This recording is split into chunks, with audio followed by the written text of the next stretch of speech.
DL. If you go back to his last 2 starts, Detroit and New York, right before he went on the DL, they didn't go very well. 20 hits and 12 runs in 10 innings. Prior to that, though, he had 3 starts, 23 innings, 1 walk, 15 strikeouts, a 5-inning shutout stint, a 9-inning shutout, and then a 9-inning complete game. Gave up 2 runs and beat the Mariners. So he'd won 3 in a row before he had some physical problems, and hopefully now, after 2 rehab appearances, he's back to being 100%. And important to keep this guy off the bases to start the night. Michael Bourne leads the National League in steals. He is also first in infield hits.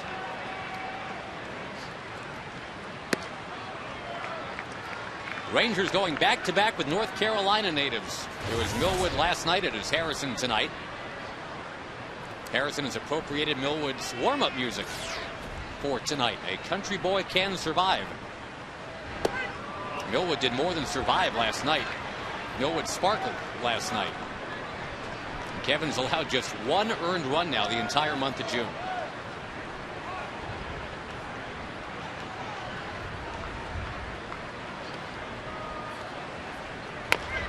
Chop ball foul, still 2-2. Milwood had kind of a rocky first inning. The Astros ran themselves out of that. The only run he ended up allowing was the Pudge Rodriguez homer.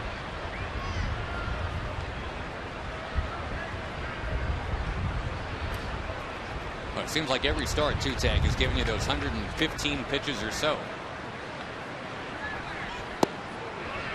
Yeah, that really hasn't varied from day one with Kevin. And yesterday was a pretty good test, too, because he had to work hard early, and it was hot. Well, last pitch looked pretty good. Mark Carlson said no go. It looked like a ball, but it was actually a strike. That one's a ball. So Bourne, the speedy Michael Bourne, is on to begin the night.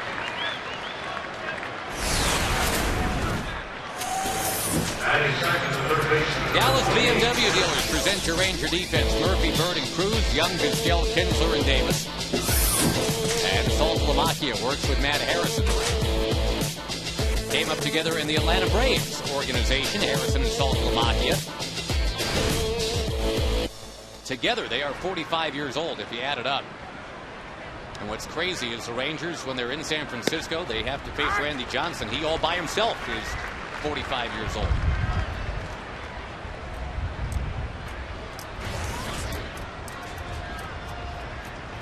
Looks like Scott Feldman's going to get that start against the big unit, Tag, and what a thrill that's going to be for Feldman. First of all, to be pitching in his hometown of San Francisco. He's always wanted to do that, face the Giants in San Fran. But then to also be matched up against a 300-game winner. Yeah, I think the real fun for Scott is going to be batting against the big unit. That'll be an adventure.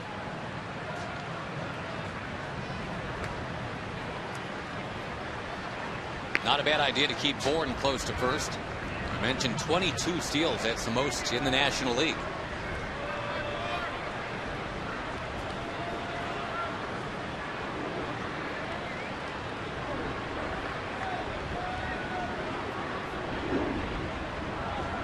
Bourne is going. No throw for Salt Lamakia.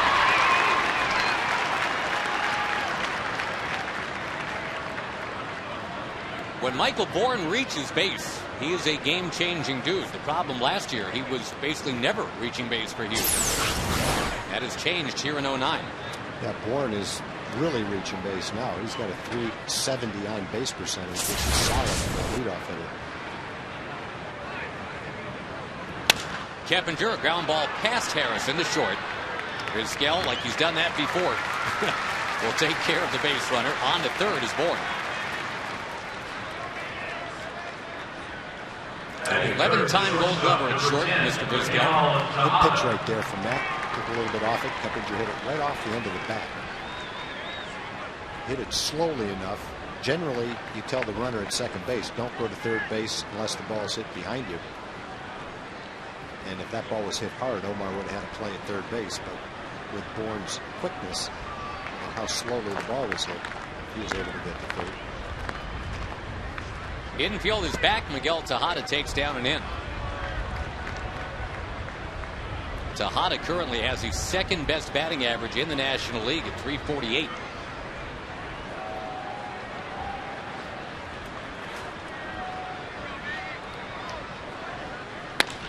Ground ball to second, but again with the infield back, that'll chase a run home. It is RBI number 37 for Tejada. Houston has grabbed a 1-0 lead.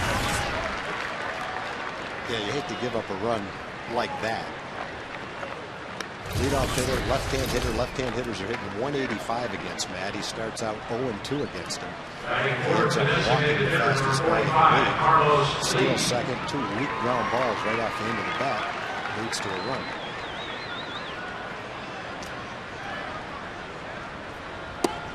One-time Ranger Carlos Lee. Of course, yesterday the Rangers announced Ruben Sierra as one of the 2 new inductees to this year's Hall of Fame class in Arlington. And Ruben was known here as El Caballo. That is Carlos Lee's nickname in Houston as well.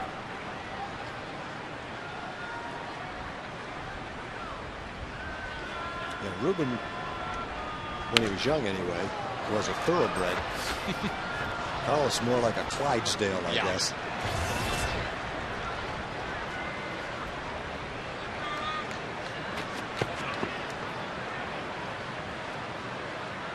Carlos's thing is actually cattle. He's got a cattle ranch, but he actually is very active in running. He's going to line this one in the center.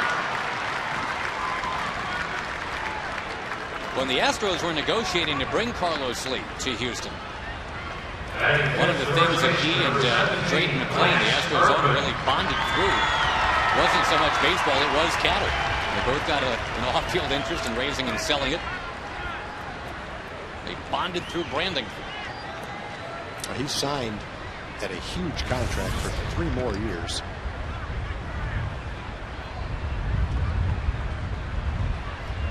You get away with playing left field in Houston. It's not that big a field. Left field in this ballpark's a different story, and that's why he's DHing.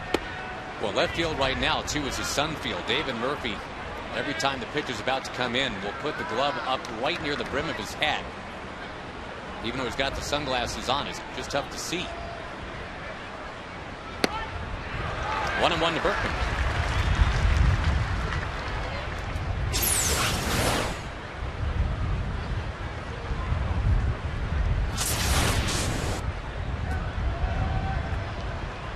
On May 1st, Tag, Berkman was hitting 162, so obviously things have gotten better for him. It's a guy that gets on base more than 40% of the time throughout his career, and obviously hits for power too.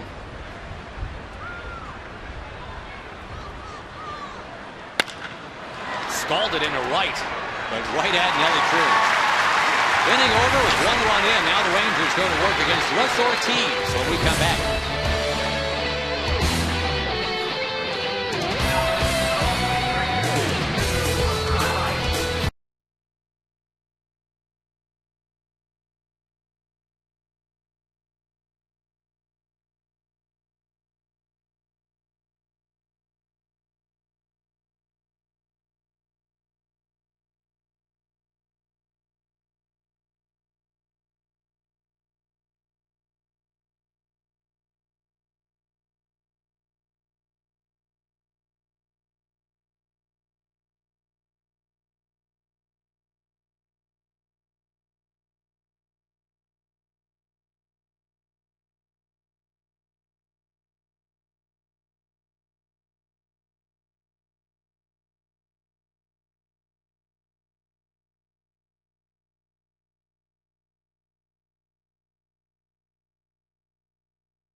22-26. Tonight the odometer spins to 22-27 for Pudge.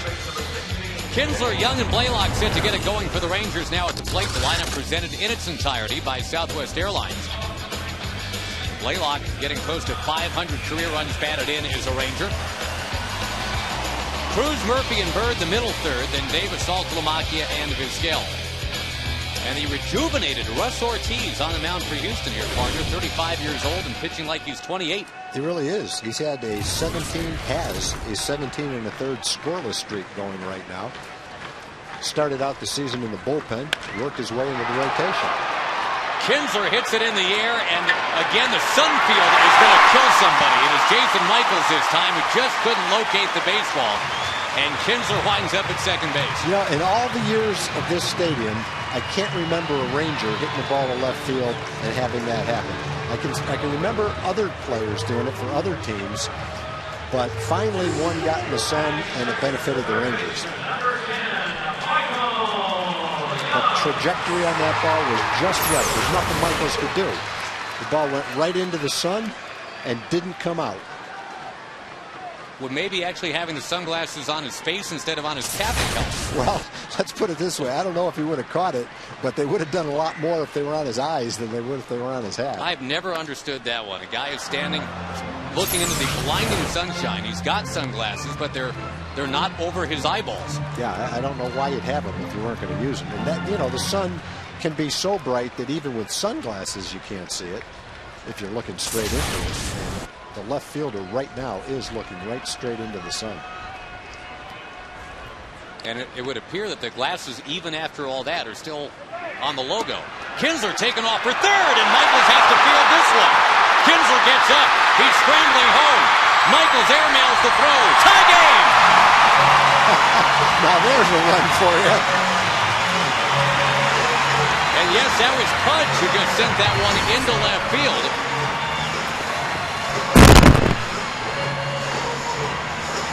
That was really bizarre. Pudge airmailed it into left, and then Michaels' return receipt kind of airmailed it right back. Ian got a great jump. The ball just slipped out of Pudge's hand. And he had no chance to get Ian. He had such a good jump. But fly ball to left, steals second, score on an error. That's a quick way to even the game up at 1.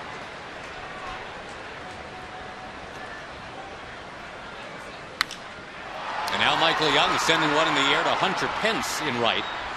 Boy, those were two of the least accurate throws I've maybe ever seen back to back.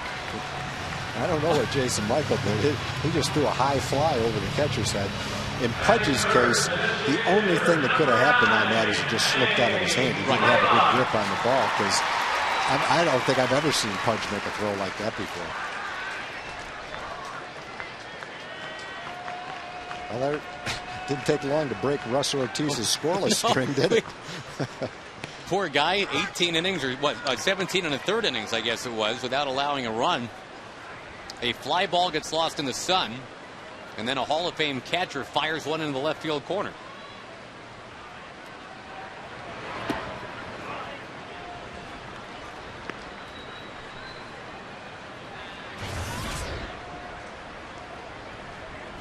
Blaylock DHing tonight. Andrew Jones on the bench instead. Of course, Josh Hamilton is still on the DL. That's probably for another maybe 3 weeks.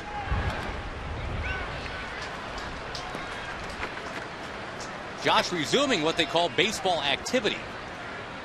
Yesterday with the just kind of throwing the ball around from about 70 feet away.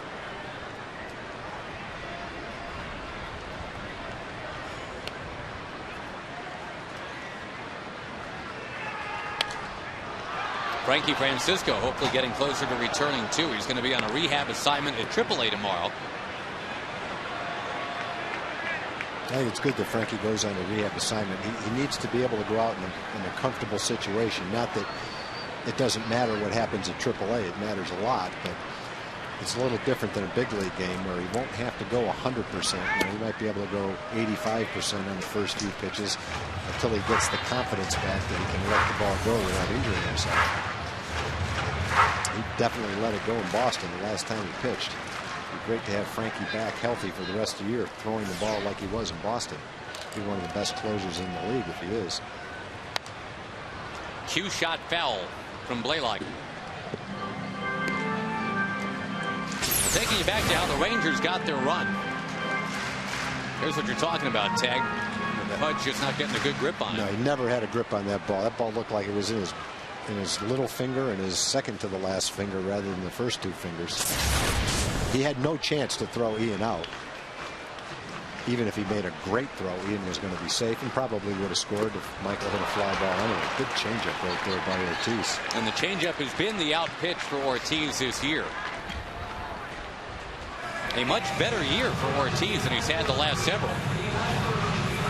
Nelson Cruz about to bat as we check the Astros defense presented by Dallas BMW. Michaels, Bourne, and Pence roam the outfield. Keppinger, Tejada, Matsui, and Berkman in the infield. And, of course, it's Pudge shooting the catch. Yeah, Josh, the last 4 years for Ortiz, since he signed the big contract as a free agent with Arizona, he's 7-22.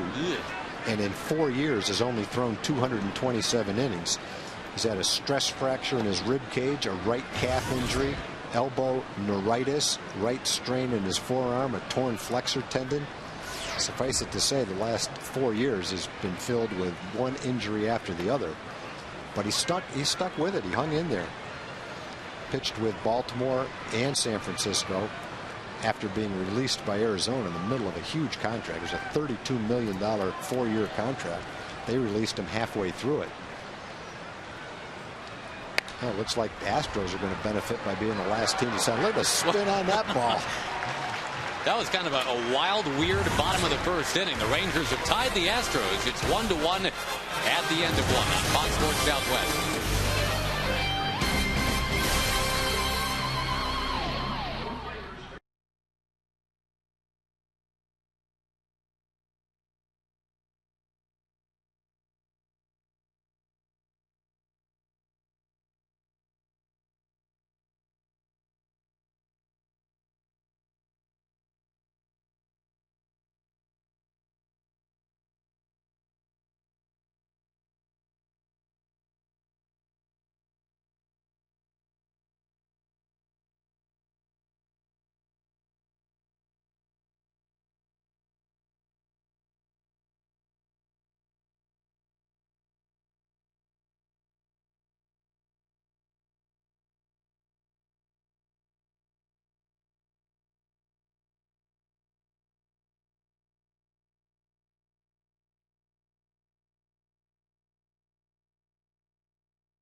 Thank you, Josh. Community Corner tonight. We have Andrew Bettle, Lena Pope Home, and helps strengthening families and also developing resilient children. Great organization, right, Andrew? Yes, sir. We've gotten a chance today to work with Texas Rangers, who have allowed us to get a camp together. We've been working with about 50 kids a week.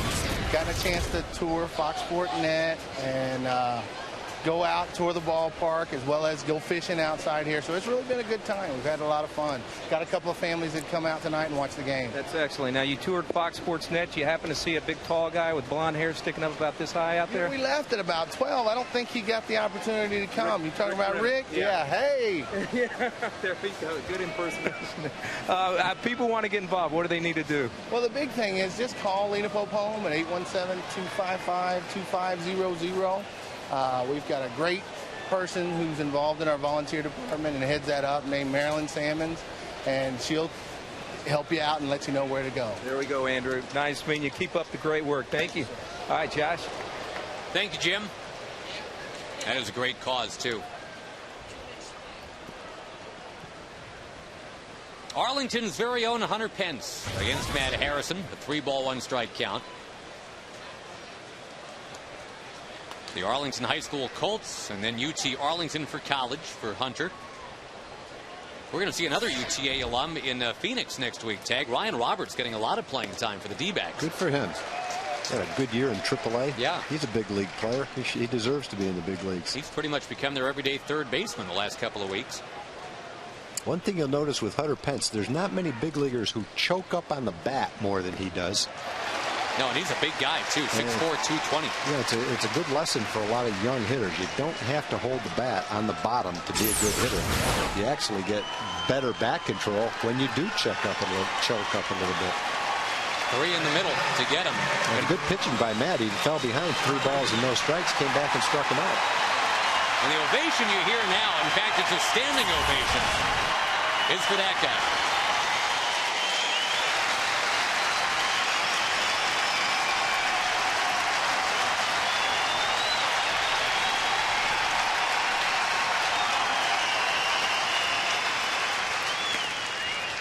With his flair for the dramatic, you wouldn't be surprised if he knocked one out of the yard right now.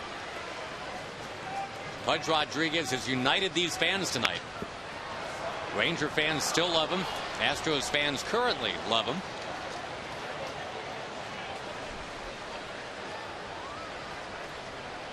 Most games caught in the history of the major leagues as of tonight.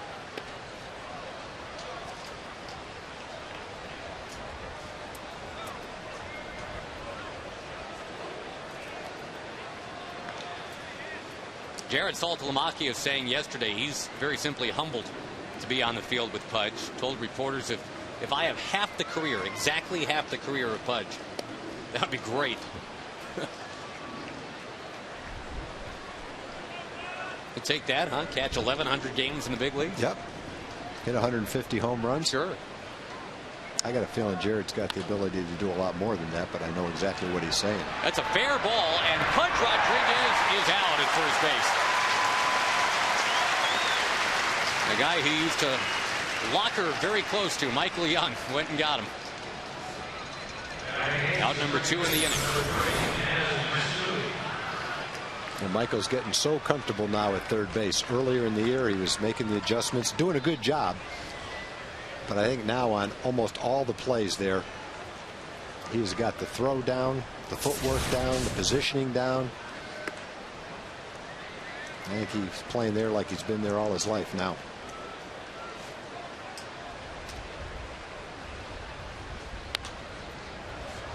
Matsui sends one back into the crowd. Nice crowd tonight on a Wednesday night. We mentioned a very warm night, 94 degrees. It's a $1 hot dog night. A Dr. Pepper autograph Wednesday tonight. Well, look at that base hit. It's kind of a half swing. That's I don't even know how to describe that swing. It's an abomination. No, it's not. I won't say that. It's not fair. Let's put it this way. It's not going to have the type of swing you're going to make a highlight film around or a video, but works for him. Matsui missed 3 weeks on the DL, had a bad hammy.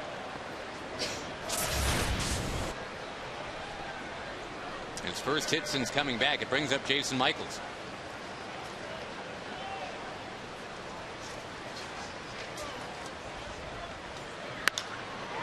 Goes after the first one and lofts it towards right center. Nelson Cruz is all over it. So Harrison is out of the inning. Murphy, Bird, and Davis coming up in a 1-1 game.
the Houston native, will take on the outside corner for a strike.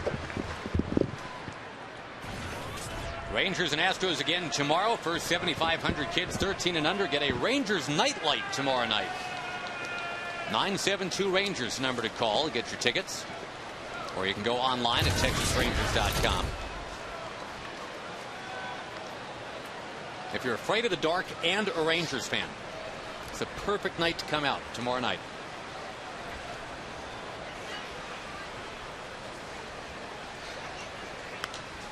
Murphy sends one foul straight back. And Russ Ortiz, we kind of hinted at it. I mean, this was a 21-game winner in 2003. Took over as a new Atlanta ace.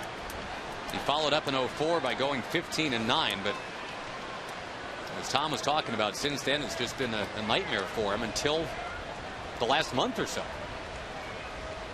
It was that huge free agent contract, 4 years, $32 million from Arizona.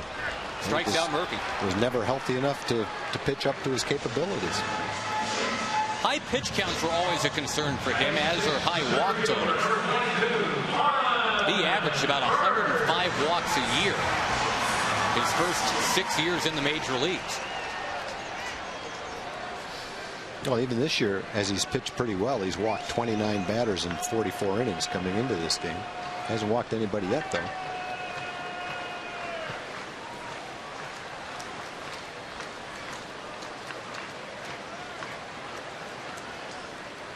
Marlon Byrd, hard hit to third for Keppinger. Astros are playing mix and match at third base. They've had all kinds of issues over there. Jeff Blum's on the DL right now. Aaron Boone is out for the year. Had that heart problem that he had to get looked at and taken care of. They've used Edwin Masonette. Former Ranger Matt Cada's on the team. And tonight it's Keppinger. I can't recall seeing a big league team with essentially 4 third basemen. One of them on the DL right now, but 3 active third basemen. None of whom are Ty Wigginton, who they had and let walk away.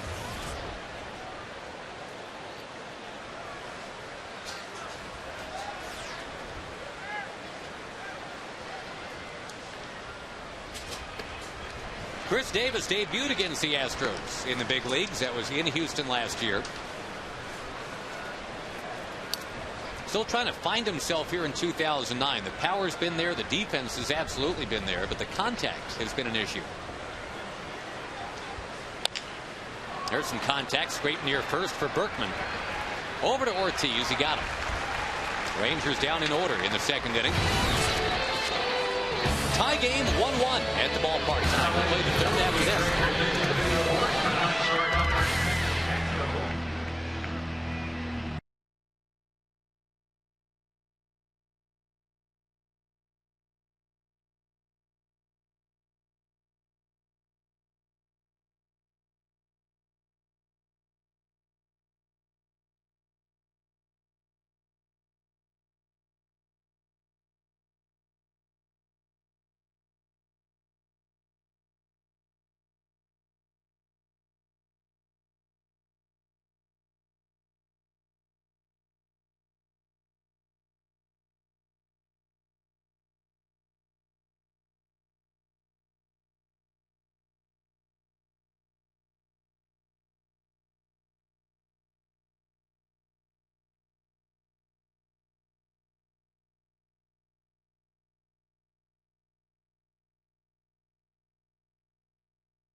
start at steeldealers.com. Michael Bourne pushing that bunt. Boy, he's a problem. We mentioned earlier, by hook or by crook, this guy's been finding a way to get on base this year. There's the take it with you bunt. And remember, he was very eager to steal last time he reached. He did that, came around to score. Bourne has more infield hits than any player in the National League. And all he has to do is get that ball by the pitcher. And if the first baseman goes to field it, then he's going to be safe at first base. There's not much you can do to stop that. So as Harrison concerns himself with Bourne, Jeff Keppinger steps in. And while we anticipate at least a couple of throws to first, probably not a bad time to bring in a very special guest for your pleasure. There's Kevin Milwood. There's the guy that's given up 1 run in June. The ace of the staff. Hi, Kev. How you doing? Do you like that ace of the staff thing or not really? Yeah, no, it is what it is. Well, you are. I mean, you know, you got the 6th best ERA in the league right now, and you are going deep into ball games. Obviously, you got to be feeling great because it looks great out there. Yeah, I feel good. Body feels good. It's nice. It's nice to pitch here when there's no humidity like last night. So it's you know, the weather hasn't affected us too much, and you know, just trying to win some ball games. What was it like pitching last night, Kevin? It was about 96 degrees. Early in the season, it was a little bit cooler. What was it like pitching under that heat last night? You know, like I said, there wasn't any humidity, so it wasn't that bad. The game I pitched before against Toronto, I believe it was miserable. I mean, it was humid and it was hot, and you know, when it's just hot, it's not bad, but when that humidity kicks up, it's a miserable day. And just to fill the folks in that don't know, I mean, you're from down in Bessemer City, North Carolina originally. You spent all that time pitching for the Atlanta Braves, so heat and humidity can't be a new thing for you, but it still can't be pleasant to pitch in. No, I mean, I've done it lots before, but you know, if you had your druthers, you know, I'd rather have no humidity than a lot of it. Keppinger takes outside. It looked like early in the game yesterday, Kevin, you were having a little trouble locating your fastball, but after the first or second inning, it really came around well for you. Did you feel that way early? Yeah, I had no clue where my fastball was going early, but you know, got Pence and Lee to chase a few high balls for me and help me get out of that first inning, and then I was able to settle in a little bit. Can you tell in the bullpen what you're going to have when the game starts? Is that any indication for you when you come out of the bullpen to throw your first pitch? No, there's been times where, you know, throw great in the bullpen and, you know, get out on the mound and don't know where the ball's going. And, you know, and there's been times where, you know, bouncing everything in the bullpen and come out and throw it wherever I want to. So it's, you know, I kind of think about the bullpen as just getting loose and getting ready for the game. That's kind of like the range before you go out for a round, isn't it? It is. But it seems like I always hit it good on the range. So if that tells you anything. Kev, let me ask you about a couple games that you probably will remember. That I'm just curious. I mean, how you prepared to go out for those as Miguel Tejada steps in here. You carried a perfect game into the 7th inning against this Houston team about 10 years ago. You faced him in the playoffs and just clobbered him. Those 2 games, was it one of those feelings like, yeah, I've got my stuff, I'm going to do something, or were those one of those where it just happened to work out? Well, I think the playoff game I remember well. You know, it was a situation where that season I'd pitched well against Houston, and so I had a lot of confidence going into that game. I matched up well against them, and you know, we put up a lot of runs that game, so it you know, my job became a little easier.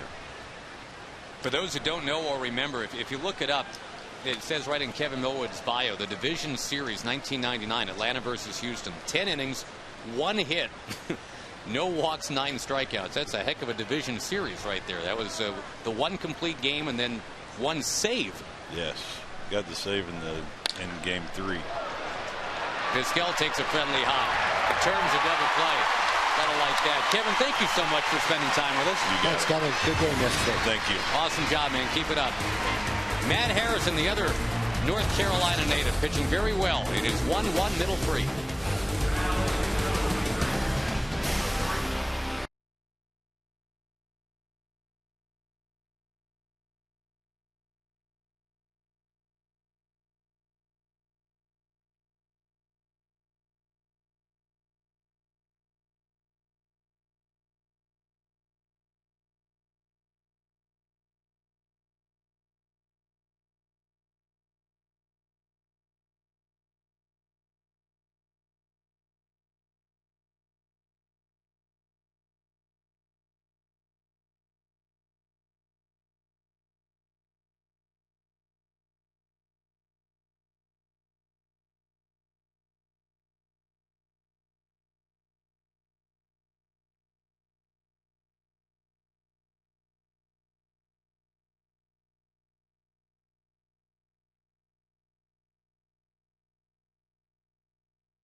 Chuck Morgan goes down to the Rangers on the video board, and the fans are reacting to that. You saw Pudge basically say, okay, people, settle down. Let's play ball. A lot of warmth, a lot of love. The Rangers have never had a player with more charisma than Pudge. I don't think we've ever had a player who connected more with the fans than Pudge has. Saltalamacchia knows there are big spikes to fill in that department. He's going to walk one to center field. Michael Bourne going back at the track, at the wall. It's gone! Salty's salute to Pudge. It's made it 2-1.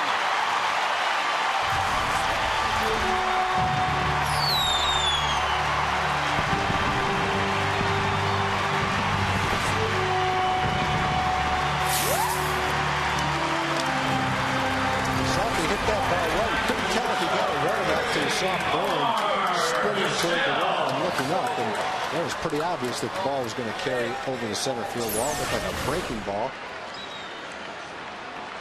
out over the plate, maybe on the outside corner. He had to reach for it. Shows you the kind of power that Salty has to drive that ball to dead center field. Both Pudge and Salty came into this game hitting exactly the same, 247. They've now both got 6 home runs.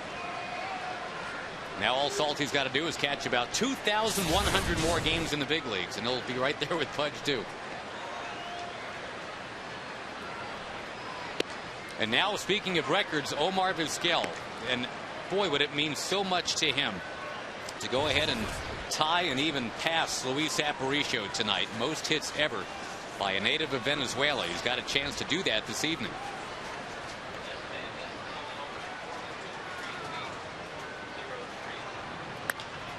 Towards center. Michael Bourne started back, but now he's in, and he'll make that catch. You know, when Omar first broke into the big leagues in Seattle, he was derisively called Omar the Outmaker. He was hitting around 200, 210, and they kept him around because of his glove. But you look at the Geico quote, and it's pretty much what we're talking about. Omar admits, people said I wouldn't last because of my bat.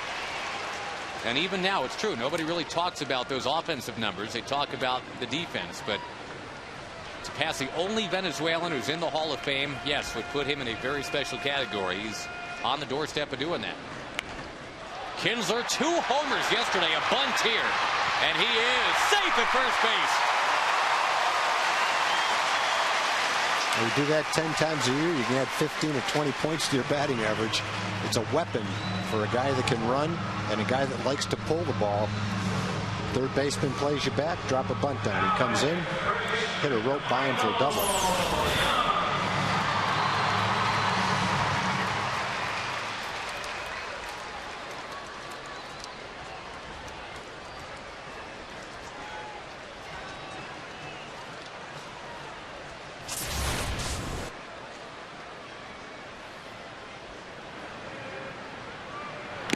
Michael Young, big swing. Finds himself down 0-1.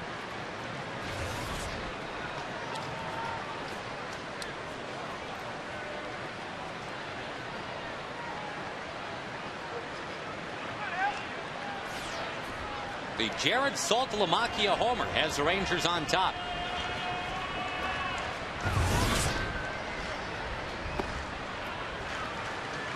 Kinsler is a threat to run. Yes, it is Pudge behind the plate. But Kinsler's already stolen third base tonight. Let's see if he's got the courage to try and steal second against the future Hall of Famer.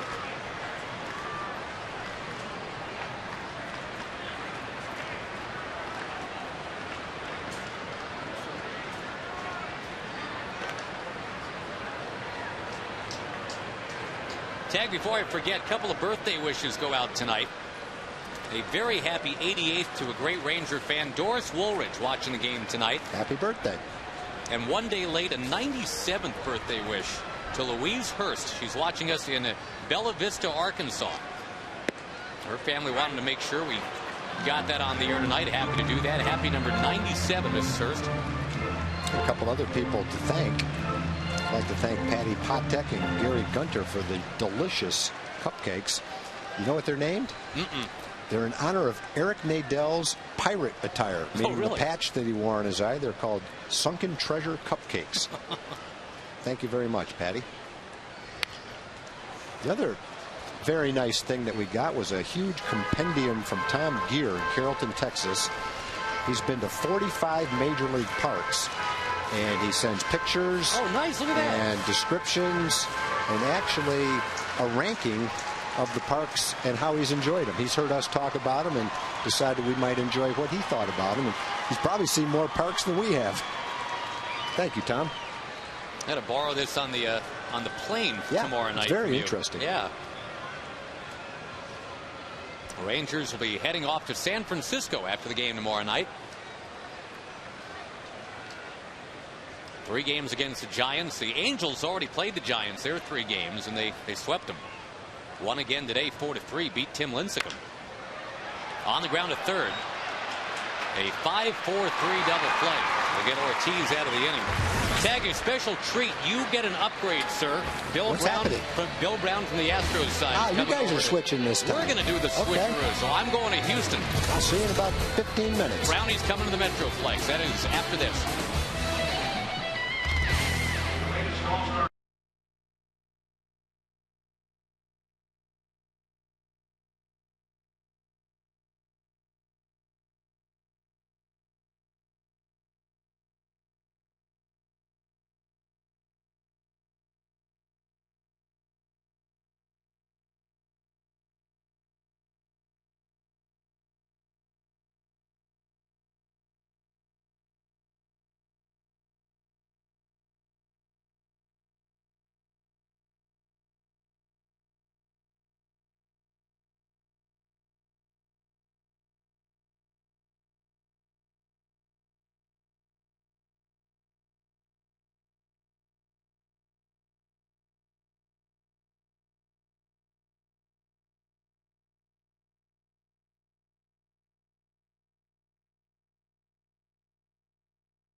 The one and only Bill Brown. Brownie, it's great to have you here. Thank you, Tag. Always a pleasure to join you. And Carlos Lee, the former Ranger in the batter's box, facing Matt Harrison.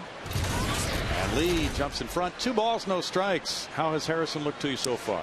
Well, considering he's been on the disabled list, I think he's thrown pretty well. He's had a couple of little lapses with his control, but for the most part, velocity's been solid.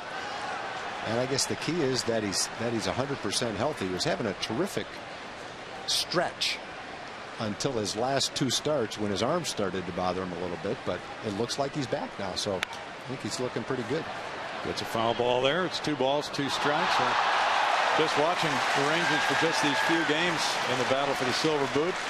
Tag, the improved pitching is definitely on display, and it looks as if you guys are in for a lot of fun this year. Well, it's the one thing that keeps you in ball games. We really haven't hit over the last 2 or 3 weeks. But because of the pitching, we've held our own. We've kept our place in the standings. And maybe now we'll start to come out of it and start to swing the bats again. But pitching allows you to stay in the game anyway. There's a deep drive to center by Carlos Lee, and that one makes it out. Home run number 12 for El Caballo, and the Astros tie it 2-2. The ball is jumping tonight. It didn't take long to get out of here. No. That was a line shot. Just skimmed right over the top of the wall. He and Saltalamacchia both. Yeah. Carlos had a line shot up the middle his first time up, so good night for him so far. Yeah, and the DH really helps him because of the hamstring problem. So Lee hits number 12, 403-footer, and here's a look. Well, kind of like Saltalamacchia, pitch on the outside part of the plate, and he drives it pretty much dead center field. Now Lance Berkman, the club leader with 13 homers, looks at ball 1.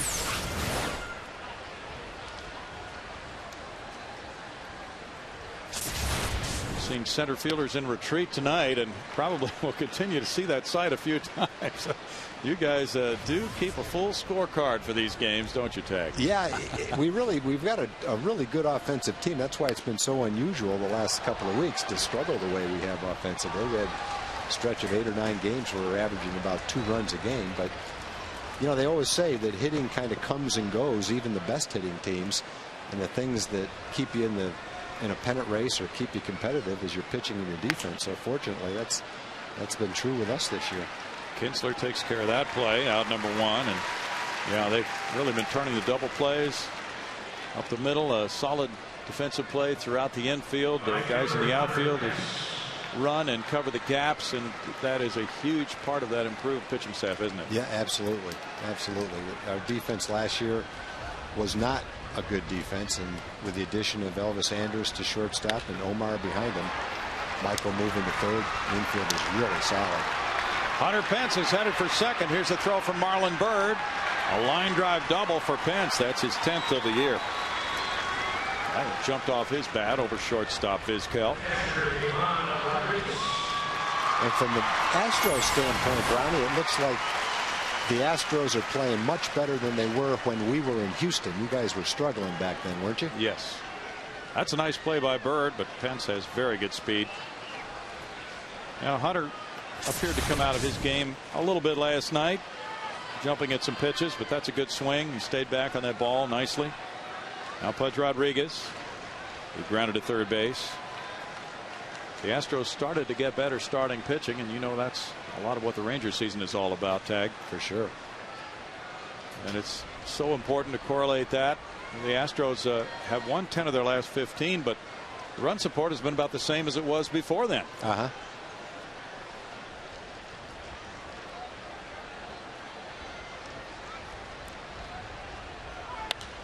Pudge puts it in the air, and the left fielder Murphy watches the shortstop. Vizquel take care of out number 2. We have some Affleck trivia coming our way, Tag. Let's see what we've got. June 20th, Ivan Pudge Rodriguez made his debut against Chicago. Who was the White Sox catcher that night?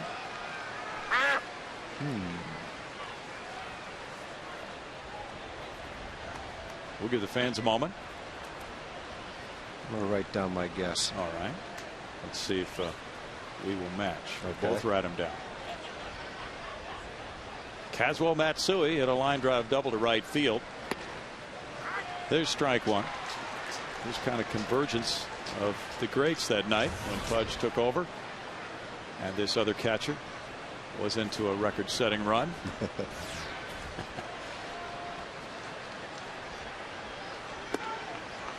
And it's just amazing to think about somebody being able to catch that many games. It's absolutely ridiculous, Tag. It is, because there a lot of things have to happen. Number one, you have to be good enough that a manager wants to put your name in the lineup that long, and certainly Pudge has been that kind of a player. You have to be well conditioned and strong enough to stand the wear and tear, and then you have to be able to avoid injuries that can threaten a career that a lot of catchers get, whether it's a collision at the plate like Ray Fosse had in the All-Star game. So many things can happen to a catcher that when you see a catcher do what Jim Sundberg has done, Pudge has done, Carlton Fisk has done, and all the great catchers, it really is amazing. Single into center by Matsui. Hunter Pence comes home. Throw to the plate, not in time. RBI single for Matsui. He's 2 for 2, and the Astros get run number 3 on the board with Pence scoring it. 3-2 Houston now on 6 hits for the Astros.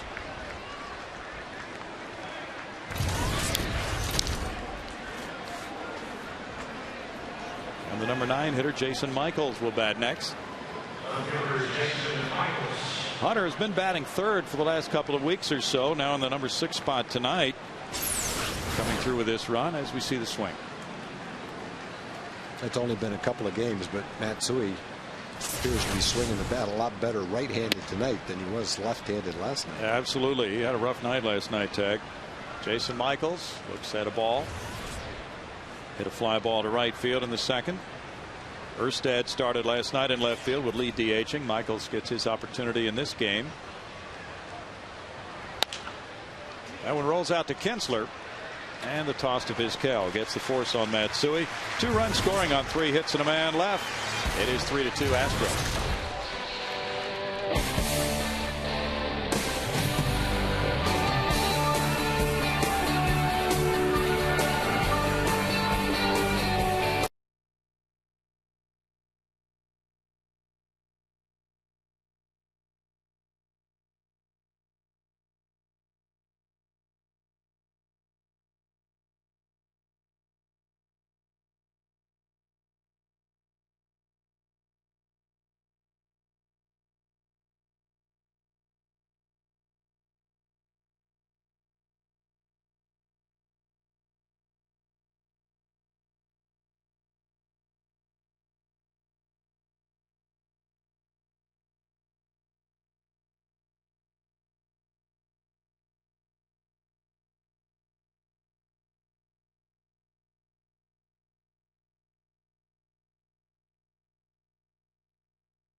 Made his major league debut against Chicago.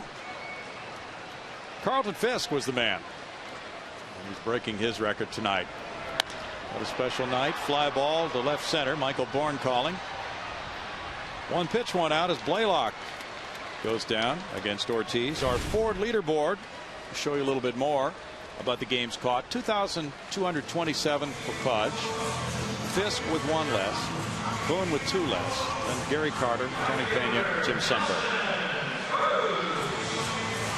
Looks like Carlton Fisk caught just enough to get 1 more game. Pudge, I think, has at least the goal of going a lot farther than that. Good point as Cruz steps in.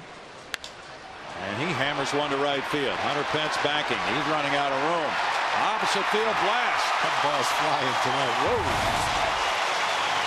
Ron Washington loves the Cruz swing. Home run number 18 to give him the club lead. And the Rangers continue to bash the ball against the Astros. That's their 14th home run against Houston.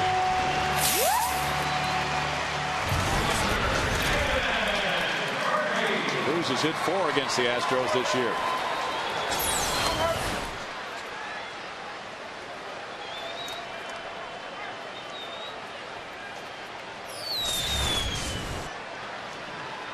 That ties it at 3. Now David Murphy looks at ball 1. He was caught looking in the second. Kind of looked like he got a curveball up out over the plate, hung up there for him. He waited on it nicely. Quite a pace Cruz is on for home runs. Yeah, he really came into his own last year in the minor leagues again, but then finally when he was called up to the big leagues last year. And he had a good winter ball season. He had a good World Baseball Classic for the Dominican. Came to spring training, hit well, and he's been one of our most consistent guys this year in the middle of the lineup. 1 ball and 2 strikes for Russ Ortiz. Now that was, I don't know if you'd call it a short, compact swing, but when he made contact in that part of the strike zone, well, he sure unleashed the power tag. Yeah, I think I would describe it that way. He's got a lot of power, but he doesn't really have a long looping swing. Cappinger with a good play to his right near the line to get Murphy 2 outs. You know what's fun about these games, though, is that we've been seeing each other for 6 games a year, Tag, for several years now. So there's a degree of familiarity. It's fun to watch. Yeah, definitely. I really enjoy the series, and you can tell by the crowds. 3 games in Houston, the games here, and over the years that the fans like the series as well. Yeah, they get into it. Good thing. It's a very good thing. There are some other aspects of interleague play we won't discuss. Well, this aspect of it works well. It does. Marlon Byrd bats. Up and in for ball 1. With Brandon Backey pitching tomorrow night for the Astros, and he hasn't started a game yet for them. They're certainly hoping Russ Ortiz can take them deep into this game.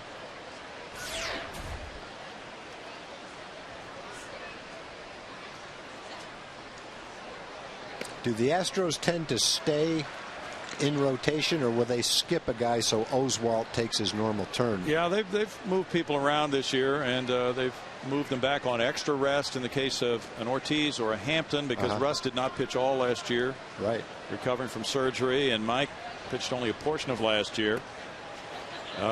Roy normally stays on his 4 days rest, but he's been moved back upon occasion as well. He had a wrist bothering him, so he got extra rest for that last start. And normally the ace, though, works on 4 days rest, doesn't he? Yep, that's usually the case.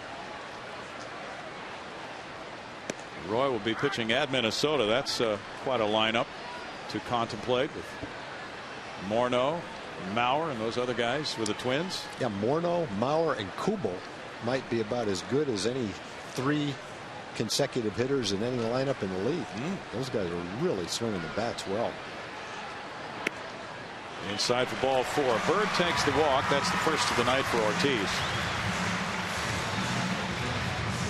And Chris Davis will follow. He grounded out to Berkman. Looked like a bit of a bad hop grounder, and Berkman adjusted to it. Toss to Ortiz covering. But the Astros have no starter in the rotation under the age of 30 right now. So they're really counting on these veterans to go deep into games and call on all of their expertise, all the winning they've done, and 113 wins have come Russ Ortiz's way in his career. Pitching on a night like tonight, that requires some guile along the way, Tag. Yes. Yeah, we were talking to Kevin Milwood in the 3rd inning of the game, and he said in his game last night it was hot, but it wasn't as humid as it has been at times, and the heat was a little bit tough, but not like the humidity. So he actually felt okay last night, even though it was into the 90s. He really did well. Foul back, 1 ball and 1 strike, and well, he's been a nice leader for the Rangers pitching staff this year, hasn't he? Yep, you know, Nolan Ryan challenged him to be in the best shape he could be in, to pitch deeper in games, be more efficient with his pitches, and really from day one, that's exactly what he's done. He's generally gone 7 innings, if not more. He's averaging about 113 pitches a start. I think that's the most in the league. So he has taken the bull by the horns, listened to Nolan, accepted the challenge, and he has been the leader of the pitching staff, no doubt about it. 2 balls and a strike. Well, if memory serves, back in '99, the Rangers just outslugged a lot of teams on their way to the playoffs. Tag. Yeah, we've had a team that can hit for probably, I don't know, 10 or 12 years, and the years that we went to the playoffs, we had really good offensive teams, and we had solid pitching, not, probably middle of the pack pitching, pretty good defense, good leadership, good chemistry, and we were able to get to the playoffs. And if the Rangers stay in the race this year, it'll be because of solid hitting, but it's what we already talked about. It'll be because the pitching has improved and the defense has been so solid. 3 balls, 2 strikes. Well, Davis went for it, and why not? At 3-1 in the count, take a big cut, try to hit it hard somewhere. And you don't mind that, even if he has struck out 94 times, Tag. Yeah, and when Chris is swinging the bat well, that's a pitch he's not going to miss. Like you say, 3-1, you're looking fastball, and I think that's a pitch Chris would say he should hit. Strike 3, and that's one that he should not have taken. Tag, it's always a joy to work with you. Thanks. My pleasure, Brownie. Thanks for coming over. Cruz home run makes it a 3-3 game after 4.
How's my Bill Brown impression sound to you, Tag? Am I still sounding pretty good? Hey, sound great.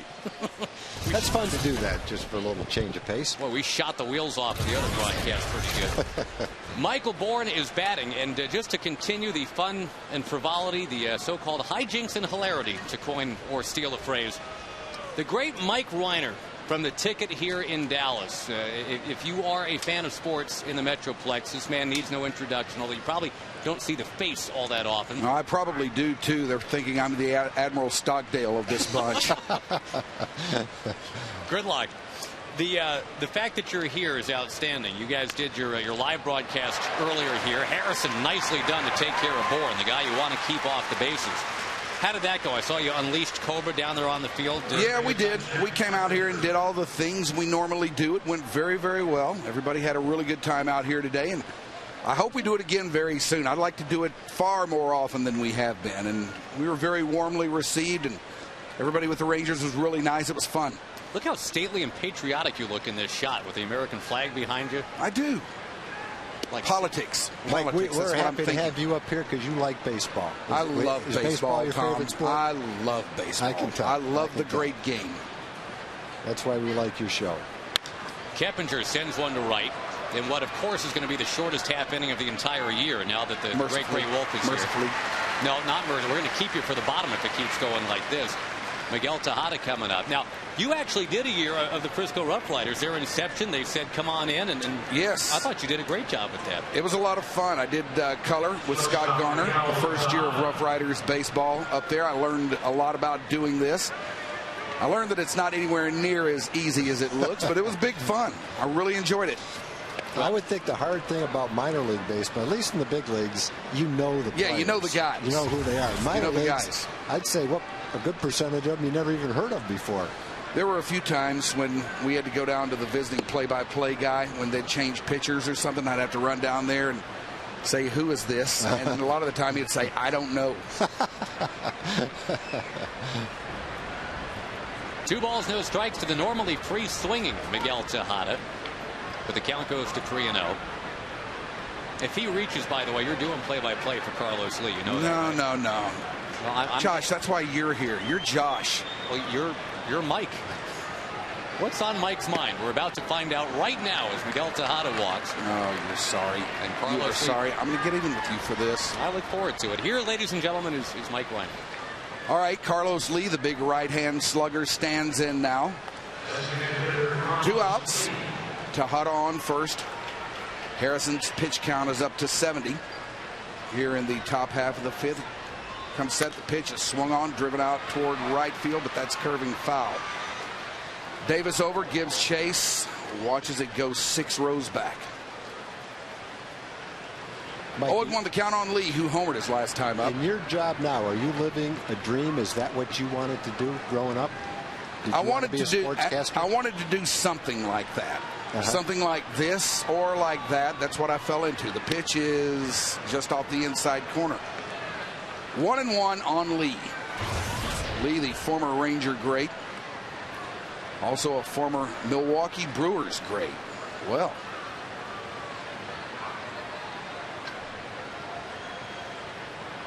Next pitch swung on. Squibb down the first baseline, but that tails off foul. Davis lunges, picks it up, and underhands it into the stands. Would it be at all uncomfortable if I put my hand on your knee right now? I could roll with just about anything. I'm afraid I'm going to. I mean, if you weren't already laying this thing, go ahead. I'm afraid I'm going to have to leave if that happens. That'd be very uncomfortable. Just throwing it out there. 3-3 top 5. Here's the pitch inside. It is 2-2 on Lee. The outfield playing Lee fairly deep in left. Not so much in center, right. They shade him around a little bit toward left. Harrison ready, and the 2-2 pitch. Up high, ball 3. This is awesome. It's the longest at bat of the night. For you. I'm hating this. Come on, you're good at it. Come on. No, I'm not, Josh. That's why you do this. You're where you should be. I'm Don't not. underestimate yourself. You're doing great. Harrison ready. Here's what they call the payoff pitch. Swung on, fouled back to the screen. Best thing is your show's going to have some ammunition for tomorrow's show. About it. Tell me about it. I'm squirming already. Well, what I want to know is, have you gotten a Kingston Trio reference out of him tonight? I don't know. No Tijuana jail, nothing. all I know is if they come to town, you've told me. That's right. We're going. Because I don't know anyone else that'll go with me. That's right. Wow. I surely will. We're going. All right. Well, if you see they're here before I do, you let me know. I will be on it. Here's the pitch. Lee swings and hits one hard and foul. Aren't most of those guys, aren't they dead? What is the death count in the Kingston Trio? I don't know. There's only 3 of them, so. Well, maybe it'll be like the new Kingston Trio. Here is the 3-2 pitch on the way again to Lee, and it is just off the inside corner, ball 4.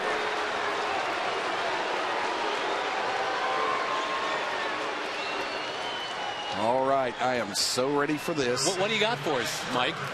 Let's go to Jim Knox. Yeah! Boy, what an honor. Mike Riner throwing it to me. I can't believe we got Mike Riner in the broadcast. Yeah, we love that guy. All right, Cruz corner right here. How'd this come about? Well, we just wanted to show some support for the newest Rangers superhero here, Nelson Cruz, because everyone already knows the greatness of Ian Kinsler and Michael Young and Josh Hamilton going to the All-Star game last year. And we think it'd be great if Nelson could make it out this year because he's having an awesome year. Did you see that last inning? Hit his 18th home run of the year. Yes. Leading the team in home runs. And we're trying to spread some awareness for Nelson Cruz up here. All right, what do you do for a living? Well, I'm a school teacher in McKinney. Can you believe that, Riner? A school teacher. Oh, Reiner's dead, but yeah, he school is. Teacher in McKinney. Also, season ticket holder for the first time this season, so having a great time, huh? Absolutely. The dynasty starting this year. The Rangers are off to a great start. Wish them the best of luck. All right, appreciate it, and continue to have fun. Back to Mike Riner. Say hello to my little buddy Corby, okay, Mike? He's around here somewhere, right, Jimmy. I got to find him. Want to know the count on Lance Bergman? Next pitch is outside, 2-0. So let me ask you, Tom, where does Bergman rate among the present-day hitters to you? I think he's still an elite hitter. He got off to a slow start this year, but I think he's still a force in the lineup. Runners at second and first. Here's the 2-0 pitch. Swung on, hit foul. Right side. That's going to make the club level over there. I thought Berkman was like 30 or 31. He's 33. Not that that's old. You know, I was just thinking about that the other day. This is a guy that's been around far longer than you think. Yeah, he has. He has. 2-1 to count. Next pitch is swung on and hit just foul by about a foot.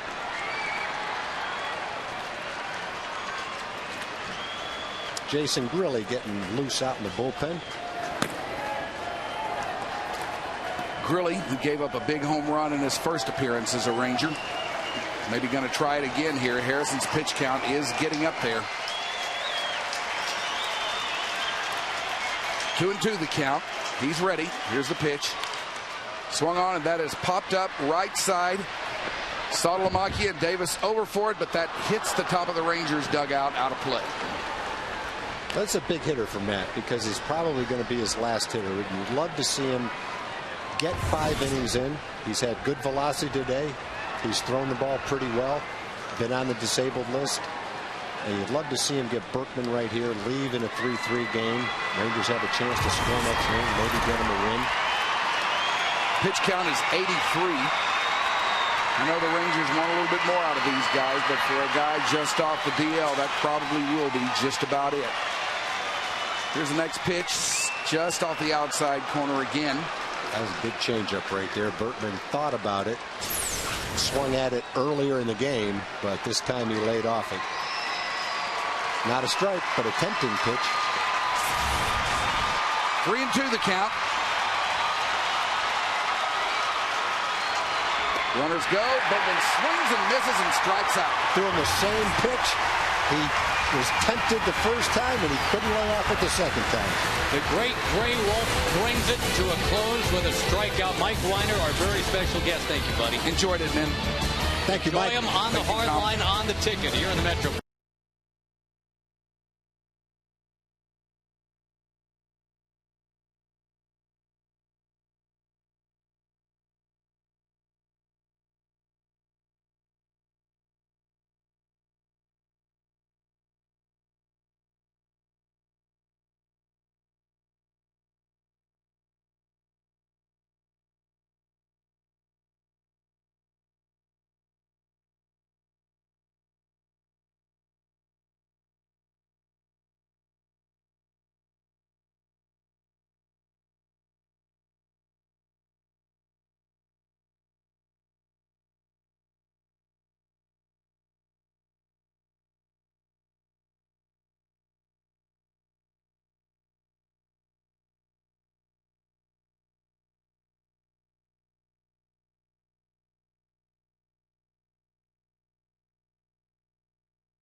AT&T, the nation's fastest 3G network, your world delivered.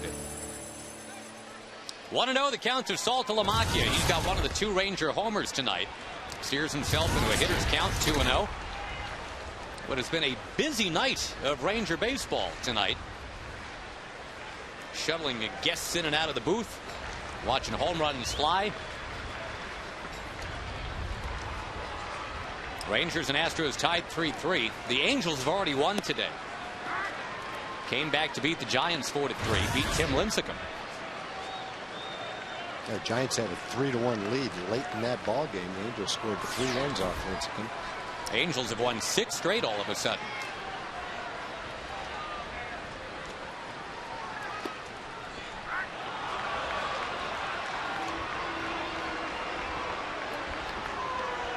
Ortiz has needed only 54 pitches tonight.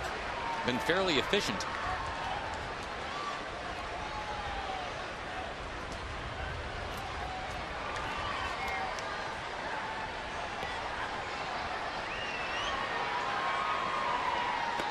Got him this time. Salty had homered last time.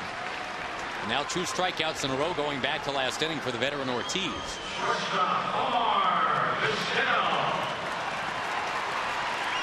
Hey, Tag, real quick before I forget, our great booth intern, Jared Sandler, recovering from some minor surgery. We're missing it, Jared, and his presence in the booth these next couple of days, and we just want to send a shout out. Absolutely. Know he's watching and listening. Missed you, buddy. Hope you're doing well, Jared. See you soon. He's missing a big night. Pudge sets the record for most games caught as a big leaguer. Omar Vizquel has a chance to set a record tonight. Most hits by a native of Venezuela.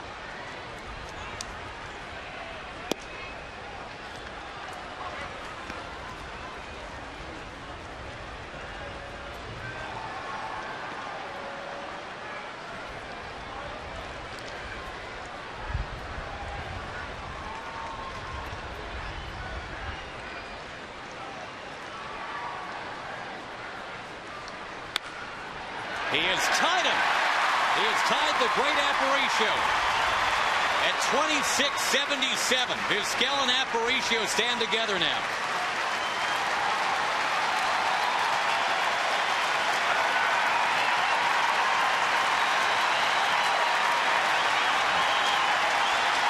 Well, this is a game that you're glad you're at. When you see a couple of standing ovations for Pudge and now one for Omar. 2 great Latin players with tremendous charisma, enjoying the tail end of spectacular big league careers, both of them headed to the Hall of Fame. And so to have the chance to be here tonight is pretty nice.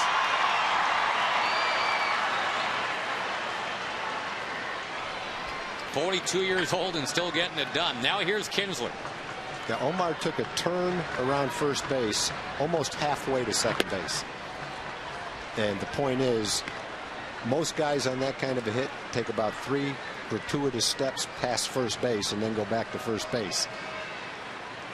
One little bobble by the center fielder and that 42-year-old would have ended up on second base. That 42-year-old's got 3 steals this year, too. I know it.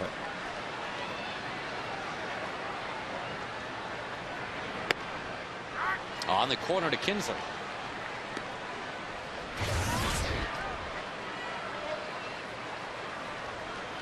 We'll check some of the other scores for you in just a moment. Mentioned the Angels already won their game today.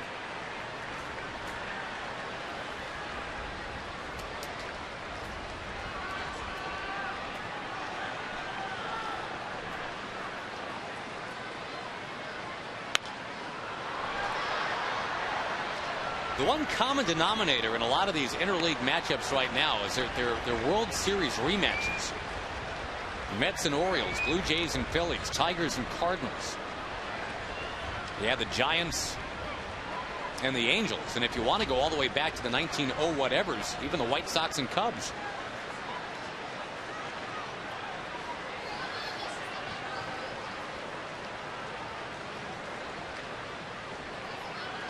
Vizquel's going, and Pudge is throwing. And the ball gets away. Omar takes off for third. Wow. The two guys were celebrating tonight, and they've got 24 Gold Gloves between them. It was Vizquel just kind of bopping it out of the glove down there at second base, and now he's at third. It looked like the throw got there just as Omar got there. The umpire waited to make the call, and by the time he made the call, the ball was out of the glove. And then Omar alertly goes to third base.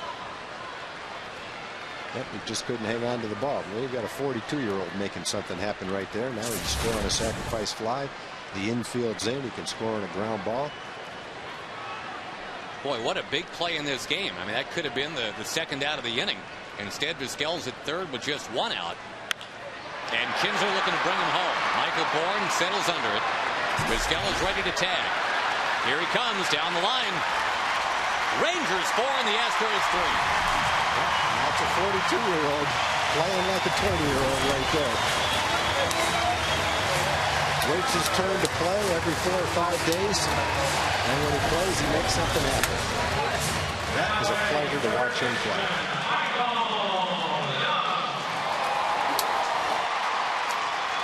Two of the most charismatic stars that this game has known, Vizquel and Pudge Rodriguez.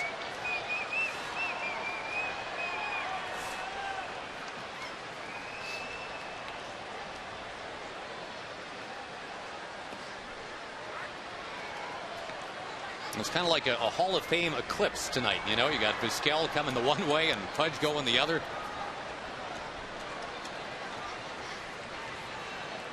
Rangers buy a run in the 5th.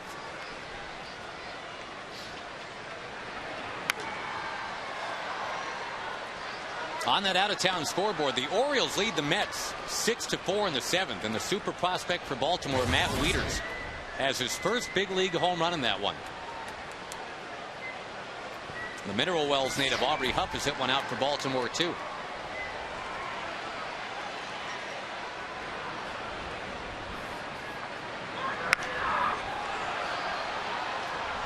Blue Jays lead the Phillies tonight 7-1. 3 homers for Toronto. Former Ranger Rob Barajas, Scott Rowlands hit one out. Aaron Hill has hit number 15.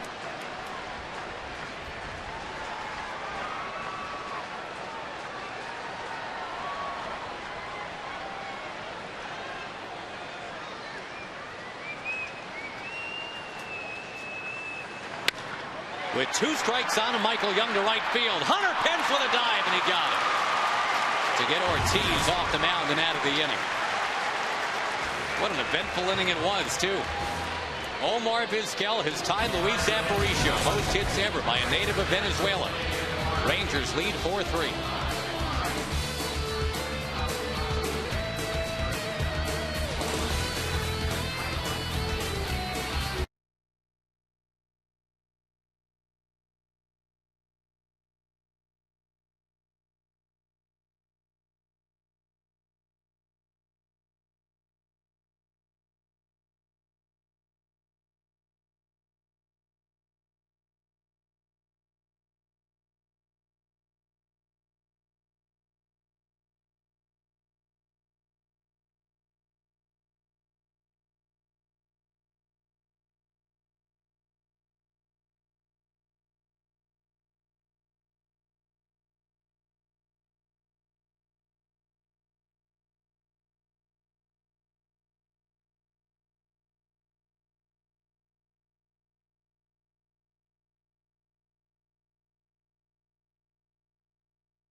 who was on a pitch limit tonight of about 90 anyway.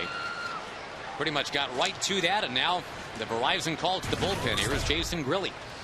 Well, it went exactly like you would want to see it go. Matt Harrison facing his last hitter, 2 men on. He struck out Berkman. The game was tied. The Rangers scored. And if the Rangers can hold this lead, Matt would be in a position to get a win. But you've got 4 innings of relief before that can happen. And the first one to get a shot at it is Jason Grilli.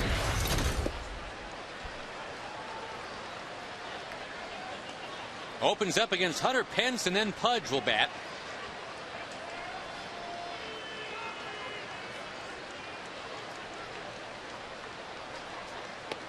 It's been Russ Ortiz all the way tonight for Houston, and originally Mike Hampton was supposed to pitch for them tomorrow, but he's now headed to the DL with a groin problem. Brandon Backey will take over now as the starter for Houston tomorrow. Pence with a hard ground ball under Kinsler into right. Pence is a threat to run. Here comes Pudge Rodriguez in what is now an official ball game. So yes, he does have absolutely that record.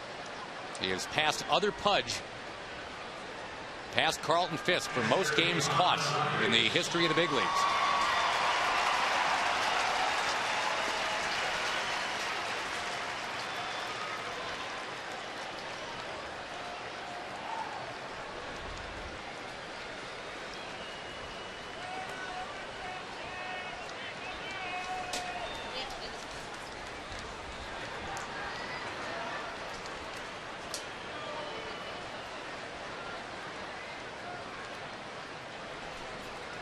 We have seen Pudge roll through here as a Marlin, as a Tiger, as a Yankee of all things, and now as an Astro.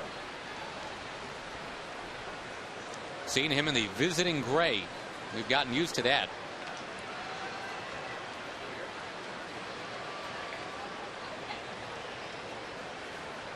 Of course, Pudge wasn't with the Astros until mid-March. Went to that World Baseball Classic to play for Puerto Rico. Had to prove that he still had something to offer a big league team.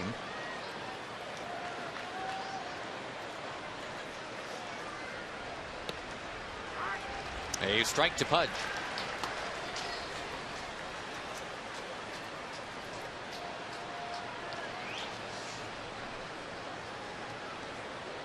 A .300 hitter in 5 separate seasons as a Ranger. It was Ivan Rodriguez.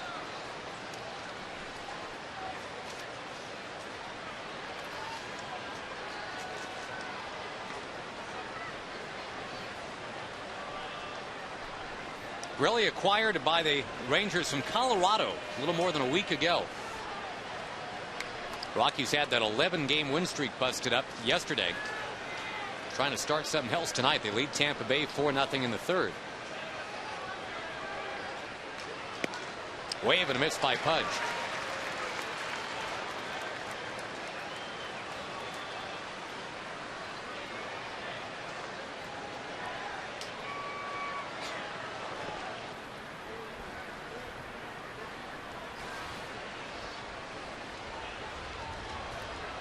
So far tonight, a ground out and a pop out.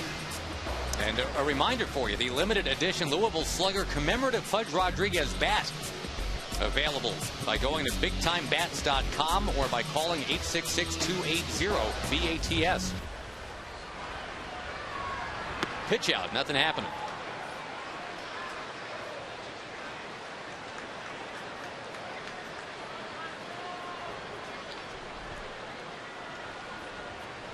I mentioned Pudge came through here as a Yankee last summer, and it was about a dozen years ago, I guess, Tag, that Pudge Rodriguez almost became a Yankee even then. There was talk about a deal that would have sent Pudge to the Yankees for Eric Milton, Tony Armas Jr., and Jorge Posada. Yeah, that deal was, I think, pretty much agreed to until Pudge, on the way to the ballpark, drove to the Ranger offices, walked into Tom Schieffer's office. Tom was the president of the Rangers, and said, I don't want to get traded. I want to be a Ranger. And Tom said, well, you can make that happen by agreeing to the contract. They negotiated for a few minutes. Pudge agreed. Pudge was signed, and Pudge stayed a Ranger. And that's, I think, the player's prerogative. And if you want to be somewhere, that's what you should do. Take it out of the agent's hand and go in and get the job done yourself if that's what it takes. Man to man, person to person. Yeah, you know, the agent doesn't have as much invested in the community and a team as a player does. Sometimes it's a shame when players leave. It's not really what they wanted.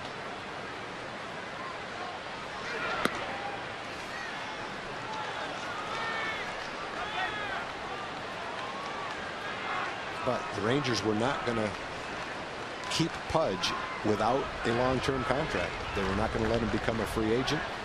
They were going to get what they could in the trade. And, you know, if that trade was made, it wouldn't have been Pudge, but Jorge Posada's been a pretty good player, too. Another one that escapes Kinzer on into right. That's 2 of those in this inning. First Pence, now Pudge. And Kaz Matsui will come to the plate. We go to Emily Jones. Well, guys, it is the top of the 6th inning, which can only mean one thing. I am here with a friendly reminder to check us out on all things technological, whether it be Facebook or Twitter. Fox Sports Southwest is everywhere to keep you up to date on your Texas Rangers. Check us out on Facebook at Fox Sports Southwest. That is our page. Also on Twitter at twitter.com/FS Southwest. Give us your thoughts. Also, you can check out all of the behind-the-scenes video from the Rangers' recent road trip to Boston and New York. John Radigan with some great stuff there from the Big Apple and Beantown. All that good stuff you can find on our Facebook page, and keep us up to date with what's going on in your world on Twitter as well, guys. All right, Em, thank you very much. All kinds of discussion now about how the Rangers are going to defend a possible bunt. Matsui is 2 for 2, but indeed a guy that can bunt pretty well. You got 2 on, nobody out.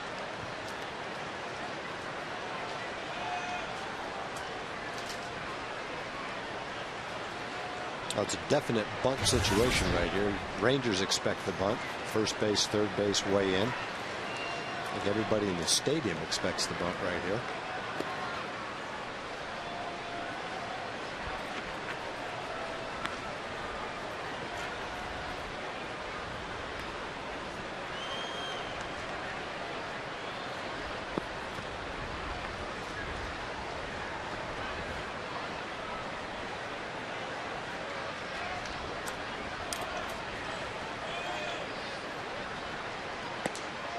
There's a strike, 1-1. Tigers and Cardinals tied tonight 2-2. Curtis Granderson 2 solo home runs for Detroit for their 2 runs. Tigers still leading the AL Central. And the Cardinals just a game out in the NL Central behind Milwaukee. There's the bunt. Phillies play is to first. So Jason Michaels will come to the plate. He's got a chance to break it open for Houston. And a tough night for Michaels out there in the field as he lost the ball in the sun right off the bat. And at the plate, he's gone 0 for 2. Look at Pudge and Omar Vizquel out there at second base. And what a great shot that was. 2 future Hall of Famers.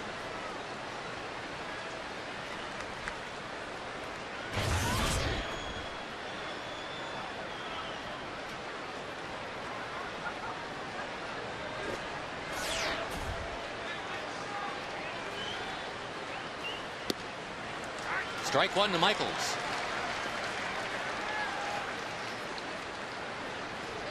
Michaels and Marlon Byrd were competing for playing time not too long ago. They were teammates in Philly.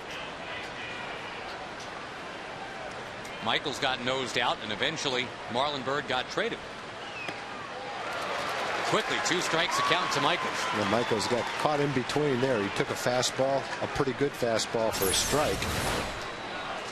Got geared up to hit and then swung at a bad pitch. Good movement on that pitch, though. It really tailed in on him. Now he's behind 0-2. And this situation, second and third, tying run at third, 1 out. Go for the strikeout if you can get it. Infield back. There's the strikeout, 2 down. Good pitch. Just what he was trying to do. Get him to swing at a bad pitch, throw a high fastball out of the strike zone. Well, Cecil Cooper put the bunt on with Matsui to set it up for Michaels. The 170-something hitter, and really just went right at him and got him.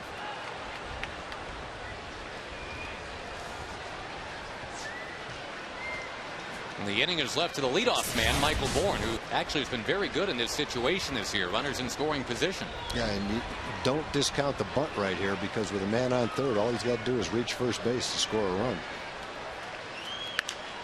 Line shot foul. And Bourne really is becoming one of the better leadoff hitters in the league. He's got a solid on base percentage, over 37%. Decent slugging percentage for a guy without a lot of power. Scored some runs, stolen some bases. And he's still a developing player.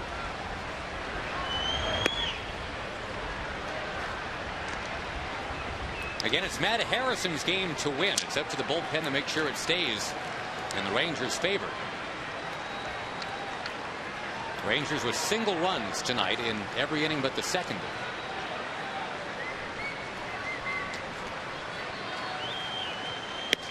Wave and a miss, 1-2. Big cutter. Bourne last year with the Astros only hit .229. Only walked 37 times. He's already walked 27 times this year. That's a huge improvement. See ya. Whoa, no. He is still around. Mark Carlson says so. 2-2. Let's see what the tracker says. Good call. A little bit inside. Didn't quite come back and get the corner. Good pitch. Good call, though, by Mark Carlson.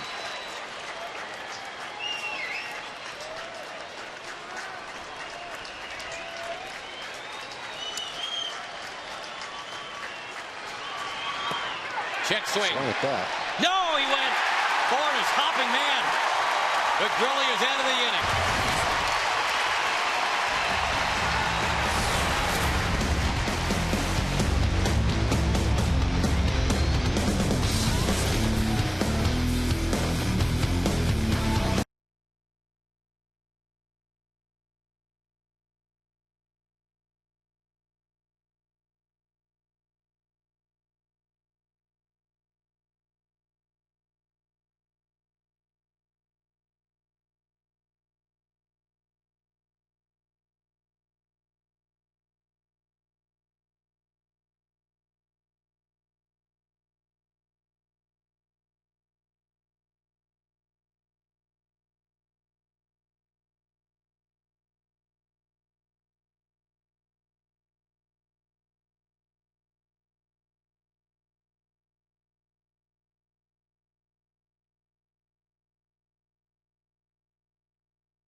You can register at any North Texas Sonic restaurant. The Rangers, despite being out hit 8-5, lead the game 4-3. Houston has stranded 7, including several in scoring position.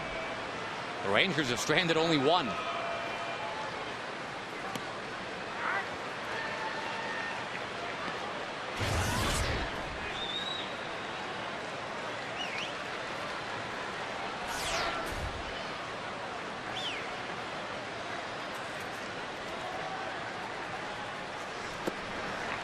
Rangers have some home run pop in this inning, starting with Blaylock. He's got 13 home runs.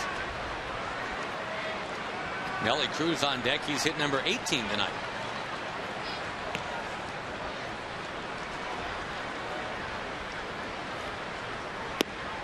Russ Ortiz, who had come into the game with a scoreless inning streak of 17, has only had one inning tonight where he hasn't given up a run. And he's actually thrown the ball pretty well. He's kept his pitch count down. He's at 70 right now. He's only walked one batter. Rangers have scored a couple of unusual runs against him. We talked about both of them in the first inning. Ian had a fly ball lost in the sun for a double, stole a base, throw went into left field, and he scored. Omar had a single, stole second. Second baseman let the ball get out of his glove into center field for an error.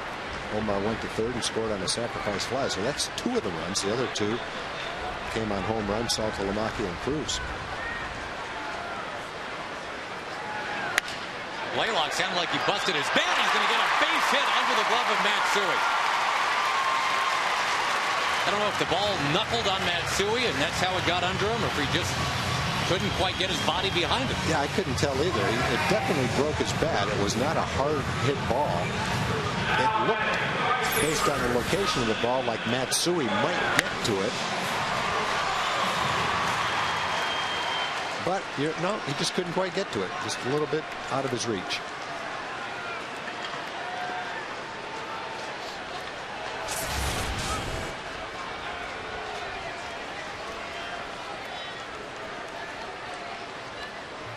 Nelson Cruz sent one out to right field in the fourth inning.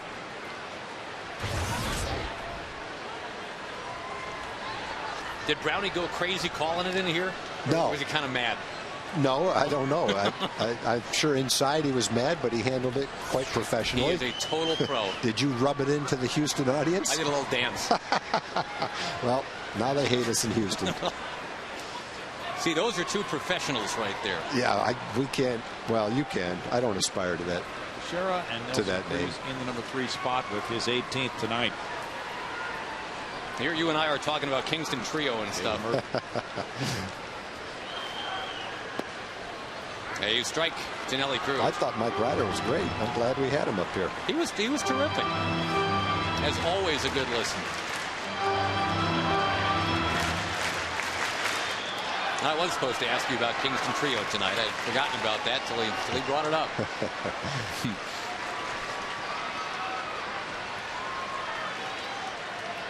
1-0 to Nelly Cruz in the right center quadrant. Another Ranger hit. You said it the other night, Tag, as poorly as it's been going offensively around here for a while, matter of time, it might be a cliche, but cliches are cliches because they mean something. Yeah, if you've got guys that can't hit, they may never hit. But when you have guys with track records and they all go cold together, maybe not all of them. David Murphy was swinging the bat pretty well, and Nelly was getting some extra base hits, but for the most part, the offense was cold. It is just a matter of time. A little bit of patience before it all starts to come together again. Murphy jabs at a bunt and fouls it. Remember, the Astros had 2 on, nobody out. Tried to bunt in the top of the inning, and that actually worked, but the next 2 men were retired.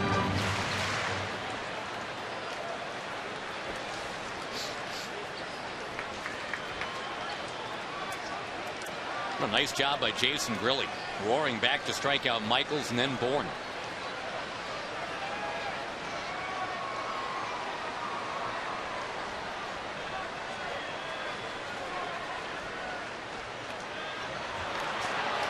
Now Murphy's going to have to swing. 2 opportunities to get the bunt down, and it did not happen. Action in the Houston bullpen. Wesley Wright, who throws left.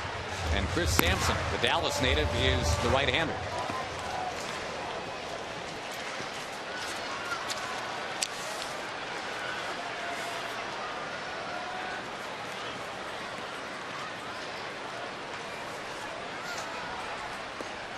Now Ortiz got him. That's an at-bat that Murphy would love to be able to do over again. That's one David's going to go back to the bench and try to forget. That's a savvy 35-year-old out there, Ortiz.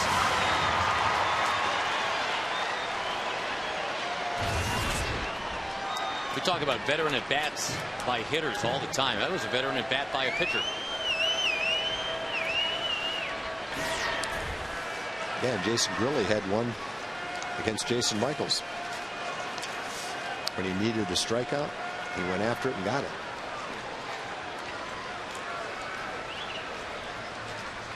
Now Marlon Byrd. A tapper at first base. Berkman's got it, and then he can't do anything else with it. So now second and third for Davis.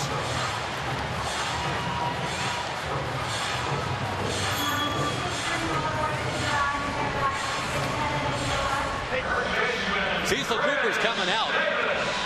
Now they can go get the lefty, that's for sure. Of course, the Rangers have Andrew Jones on the bench tonight. They can counter that possibly. Or stick with Davis.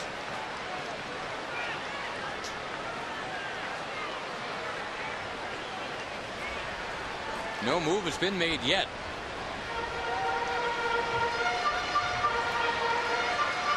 And the Brenham, Texas native, Cecil Cooper. And they'll be asked to move it along by Mark Carlson. Home plate umpires are coming. Ortiz gets to stay in.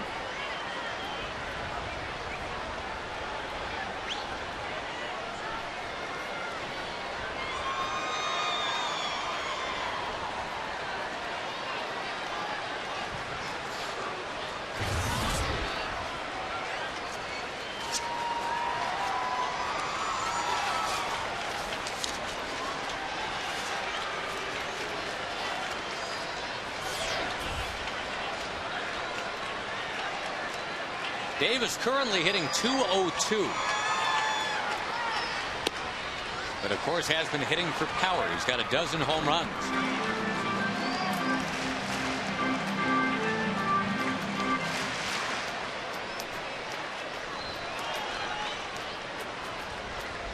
Only 2 home runs in the last 4, almost 5 weeks though for Crush.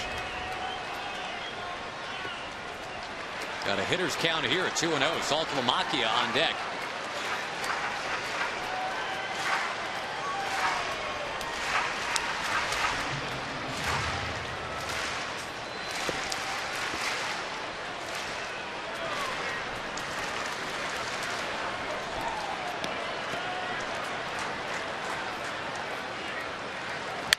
Davis swings and curls it to left. So the Astros had 2 on, nobody out in the 6th. Didn't score. Rangers, exact same story in the bottom. 4-3 Texas. We will play the 7th.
If he bunts, just go to first.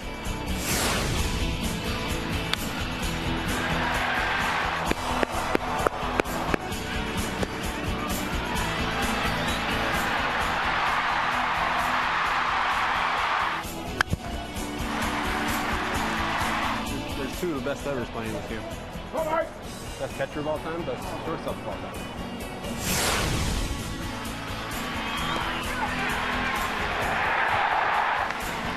Come on, Jay!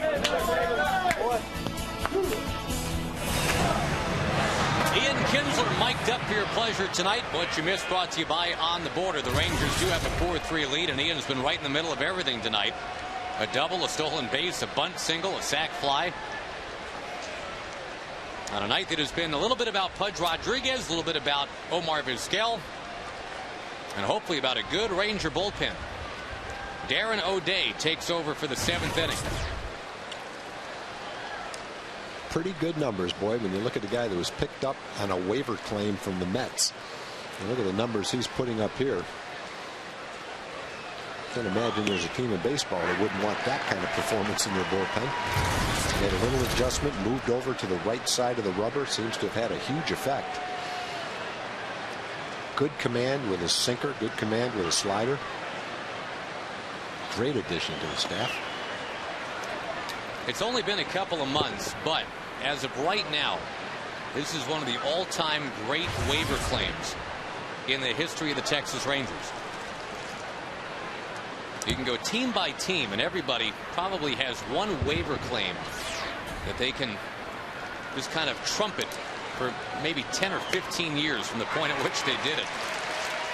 The White Sox have Bobby Jenks, waiver claim from the Angels. The Orioles can talk about Jeremy Guthrie from Cleveland. David Eckstein, when the Angels claimed him from the Red Sox back in 2002. That was their waiver claim guy. For right now, anyway, Darren O'Day could be that guy for the Rangers. Yeah, who knows? Maybe they caught lightning in a bottle twice. Maybe Jason Grilli will also be that guy for him.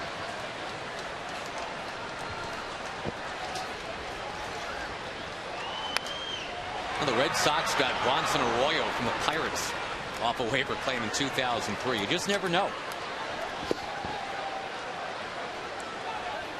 And the Red Sox finally won that first World Series in forever in 2004.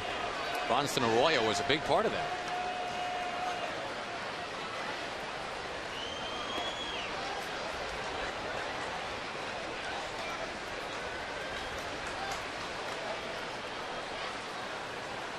What are they trying to hide in that Houston bullpen?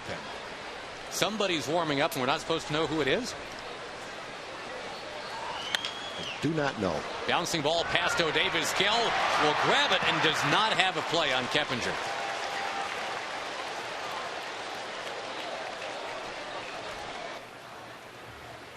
Can we send Jim Knox down there, our intrepid reporter, and he can tell us who's warming up in the Houston bullpen? Aha. Well, that's just Valverde working on something, I guess. He's the closer. We're not supposed to see what he's working on. I think he's working on an ephus pitch. It's going to be a surprise. Well, unless the ephus pitch, a gyro ball. Well, unless he's working with uranium back there or something. I don't know why you have to pull the tarp. There's strike one at Tejada.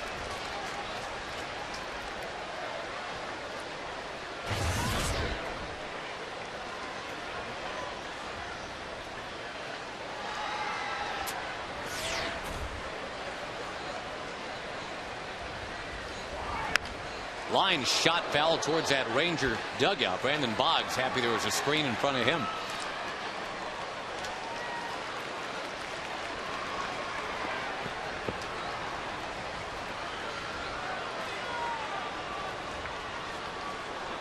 They might be able to get Tejada to chase that sweeping slider out of the strike zone. Keppinger did a nice job in his at-bat. Tejada doesn't strike out very much, but he also doesn't walk very much either. Tends to hit into a lot of double plays, too. He's going to swing and barely make contact. Most guys would have swung and missed at that pitch, but he was able to tick it anyway.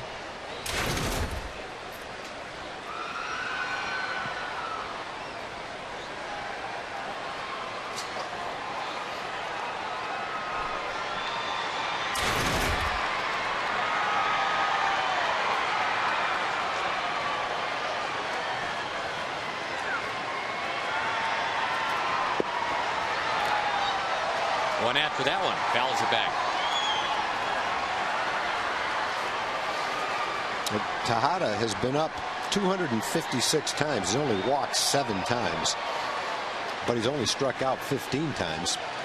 So it's not surprising that he swung and foul tipped a couple of pitches way out of the strike zone. You can't throw it too far out of the strike zone, then the catcher won't be able to catch it.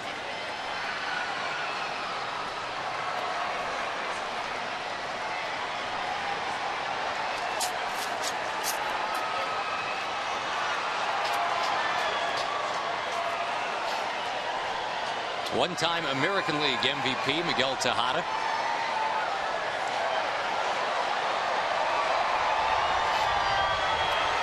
That infield hangs a double play depth.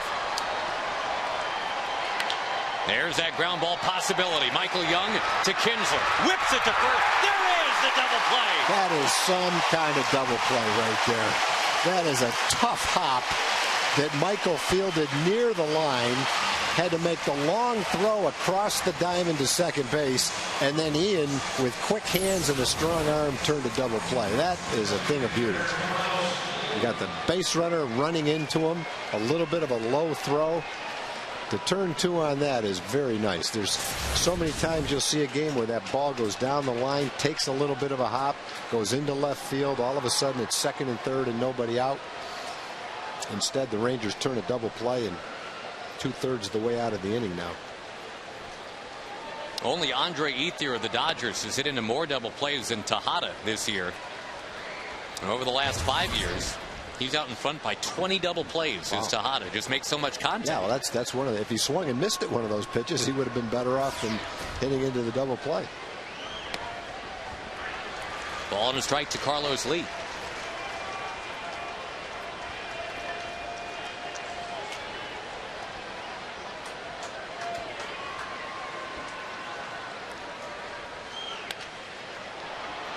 Down the left field line. It's a long run for Murphy. And the ball is foul.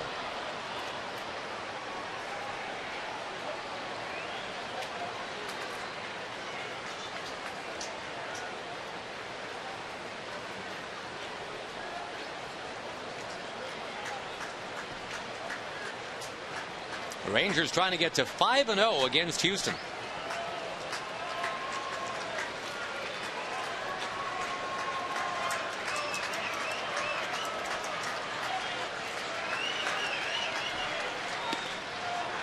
A little bit off the plate, 2-2.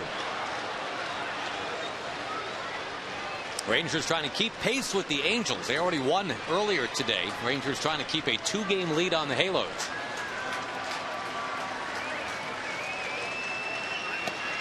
Whoa, close, but no.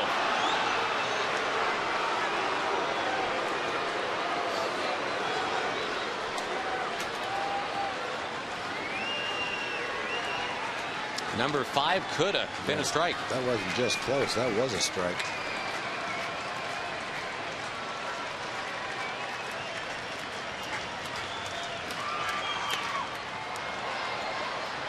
Little pop foul. When you throw that slider away, the hitter has to be aware of it. And then you throw your sinker tailing in on the fist, and he has a hard time getting ahead of the bat out in front of it. It's tough to combat both those pitches. One in, one away. Trying to finish off the cleanup man, Carlos Lee. Not an easy guy to finish off. I once saw him put a 16-pitch at bat on Jeff Weaver. Well, he's another guy that doesn't strike out very much. Nope. Tejada struck out 15 times. Lee's only struck out 19 times. He's walked more than he struck out. 20 walks, not a huge number, but only 19 strikeouts. Very small number for a guy like him. 8th pitch of the at-bat coming up. That is strike 3 on the inside corner. Well, the Rangers have ended the last 4 innings now with strikeouts. And the fans will get up and stretch. 4-3 Rangers.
Southwest Airlines. Go to southwest.com, grab your bag. It's on.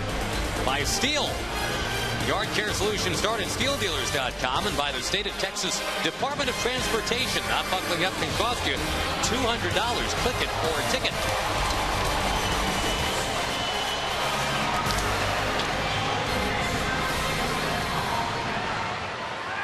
As the Rangers get to the bottom of the 7th inning with the Houston Astros.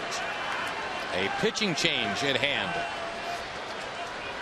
That is the Dallas native Chris Sampson, who will take over now, getting into his 31st game already. A very nice job by Chris this year. Pitched 38 innings. He's only given up 1 home run. Nice ERA at 3.27. And a very interesting story to tell, that of Chris Sampson. A guy that was drafted 10 years ago as a shortstop. Washed out after 1 year in A-ball. And became an assistant coach at Collin County Community College in Plano. And then 3 years later, he pitches out of necessity in an intra-squad game. He does well. Head coach says, go get yourself a tryout as a pitcher with that Astros team that drafted you. Sampson says, all right, gets the tryout, impresses at the tryout, pitches 4 years in the minors, and voila. Just your normal route to the big leagues.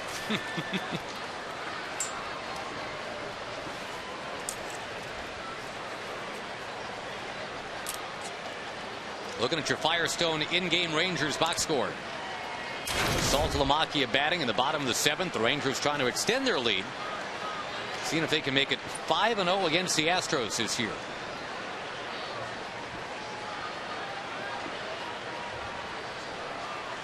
Look out. Bat goes helicoptering. Strike 3 on Salty. And boy, that is a long way for the bat to go. That guy's not giving it up. He's got both arms around it. He says, it's mine. I found it. I'm keeping it. Oh, no. Cooler heads prevail. He'll do the trade out, right? He'll return that one and get a different one. Nowadays, most hitters don't care. Got so many bats. Boy, that could have done some damage.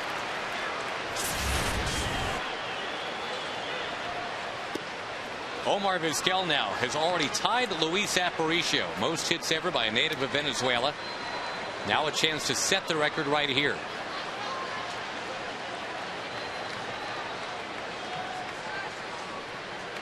Television stations from Venezuela have come to Arlington trying to, and they're chronicling what's going on. This is a big deal back home.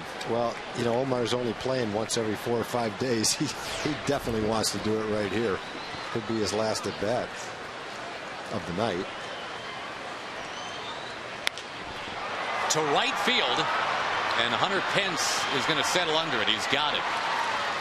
Of course, if I'm a newscaster from Venezuela, the all-expense paid trip to San Francisco is not a bad idea either. You know. We go to Jim Knox. All right, Josh, it's time on Scan the Stands. Time for the Progressive Fan of the Game. A lot of great candidates. Give me a hint. Who do you think it is?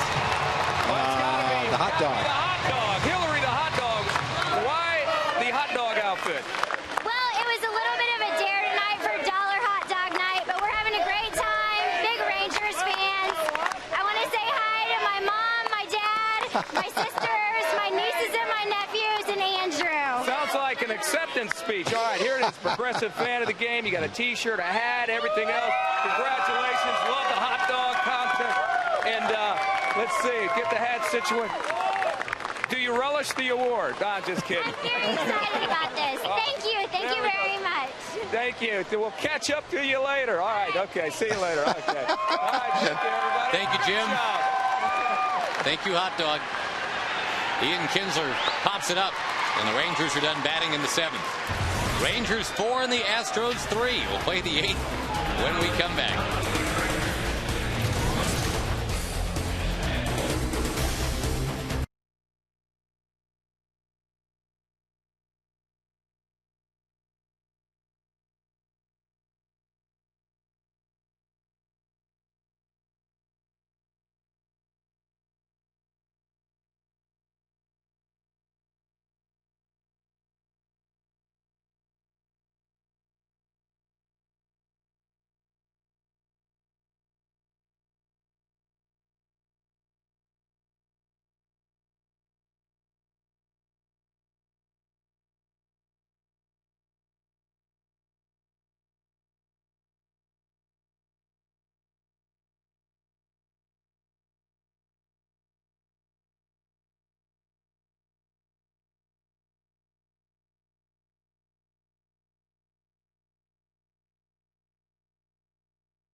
coach to the ballpark.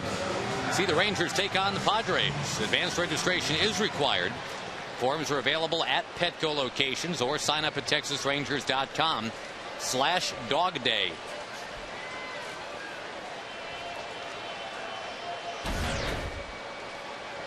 Darren O'Day is done. He pitched a very nice inning for the Rangers. Now Eddie Guardado, the veteran lefty, trying to tame the Astros in the top of the 8th. Eddie got off to a wobbly start in 2009. Didn't seem to find a groove, and now he's trying to, I guess, kind of recapture that groove. He's allowed runs 4 of the last 5 times he's pitched.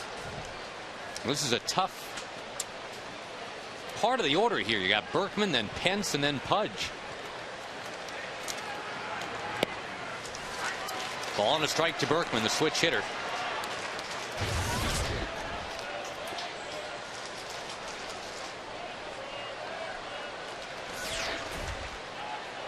Young guards the line at third as a strike is registered on the inside.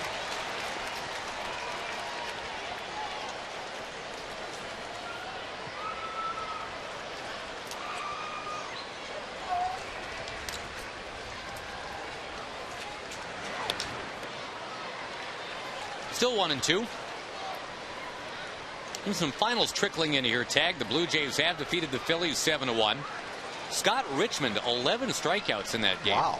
We saw him pretty good in Toronto. Yep. Jamie Moyer, the losing pitcher in Philly. Baltimore beat the Mets 6-4. First big league homer for Matt Wieters. First of what should be many. Vizquel. High throw, but there's Davis. Kind of came down on Chris was going to have to jump, yeah. and came right down to where his glove was. Omar knew where he was throwing it. That was pretty cool. It was, I mean, kind of like a parachute in there to Davis.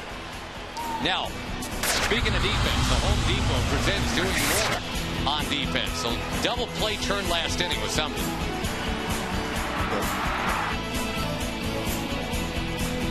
We'll hear Ian Kinsler.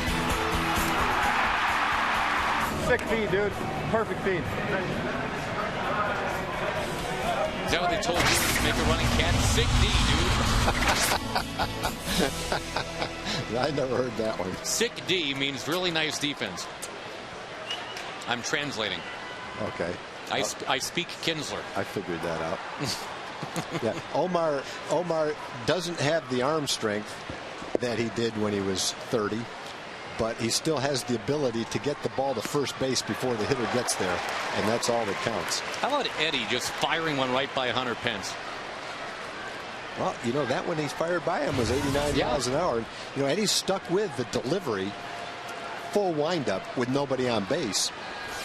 Feels like the ball comes out of his hand better.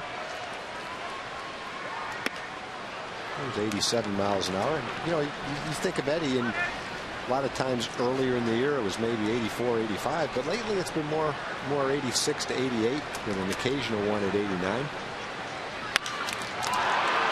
That ball hit pretty well. Right center field. Nelly Cruz back, and it's gone. There's a high changeup.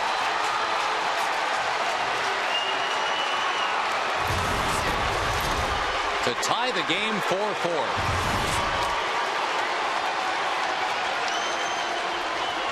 So Matt Harrison will not get a win tonight. He'll get a no decision. That's too bad. He had 2 strikes on him and then decides to come with the changeup. And you're right, Tag. It's belt high. They just made a bad pitch. They're ahead in the count. He just threw it where he didn't want to throw it. Made a really good pitch to Berkman. Down around the knees, beat it into the ground.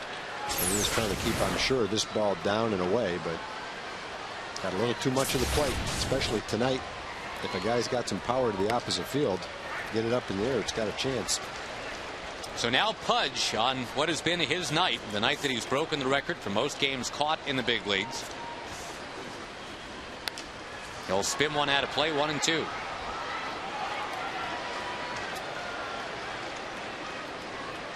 Well, it takes Russ Ortiz off the hook for a loss. He'll get his 5th straight no decision.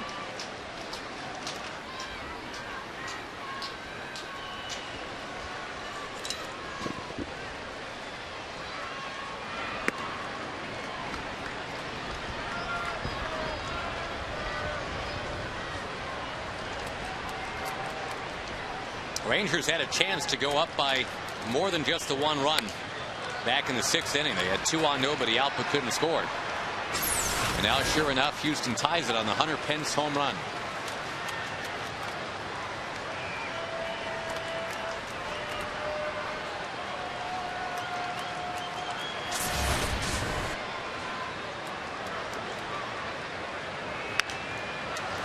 Pudge fouls this one hard into the crowd.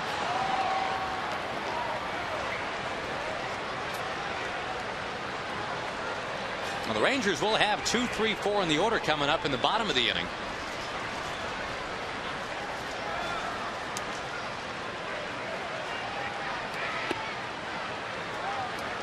And, you know, kind of a big thing here, Tag, I would think, is just getting the next 2 batters in order, because you don't want one guy to reach and let Michael Bourne lead off in the 9th.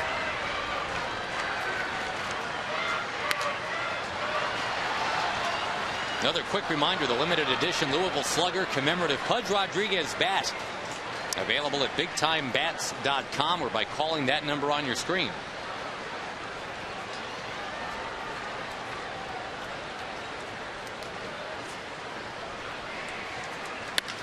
Ground ball to short, and there's all those Gold Gloves coming together again. Pudge and Omar. Long at bat, but Pudge is finally retired.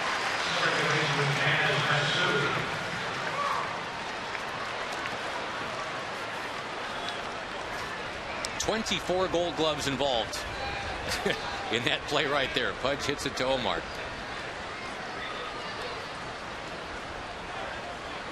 Quickly, some other scores. The Brewers lead the Indians 7-4 tonight. That's in the 8th.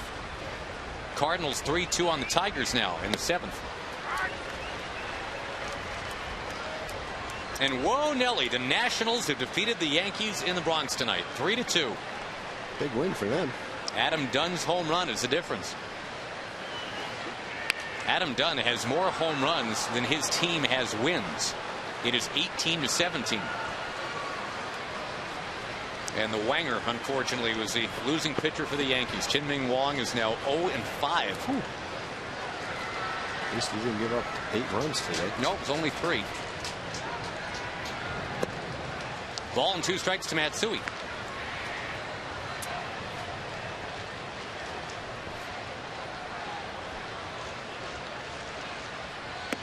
Red Sox beat the Marlins 6-1. As you check the Jack in the Box standings, you see the Marlins are in the middle of the pack. Remember, they started the year 11-1. Slowly hit. Vizquel charges and scoops and fires. He got him. But Guardado allows a home run to Pence. Now the Rangers need to break a 4-4 tie.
Albertsons and enter the Rangers Dairy Month sweepstakes presented by Dannon and Dairy Max for your chance to win.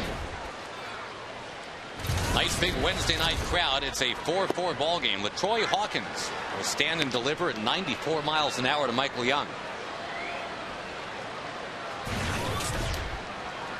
Another solid season for LaTroy Hawkins, a veteran from Gary, Indiana.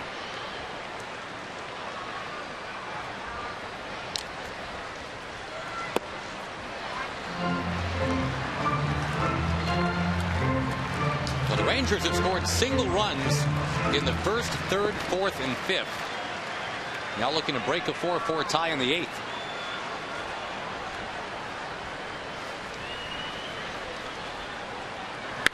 Michael Young bangs it into center field, base hit. Oh, a slider right there. Didn't get by Michael. Hank Blaylock will be the batter, and Hawkins, who was traded from the Yankees to Houston last year, found that everything clicked as an Astro. Only gave up 1 run in 21 innings for them last year while piling up the strikeouts.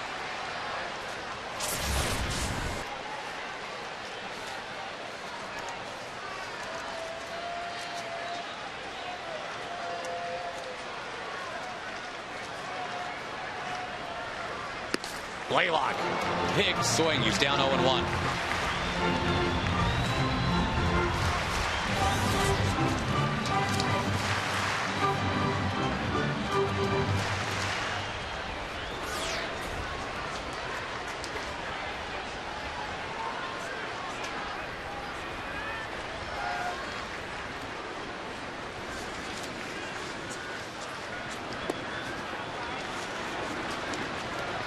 It has helped tonight that Houston has stranded 7.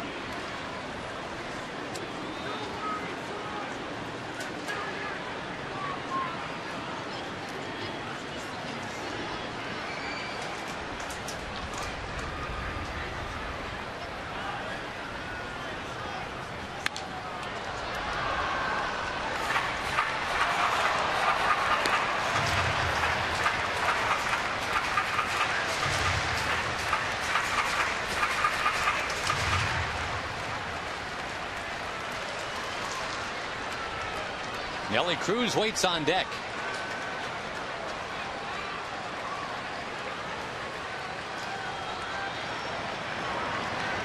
And a 4-4 game for now.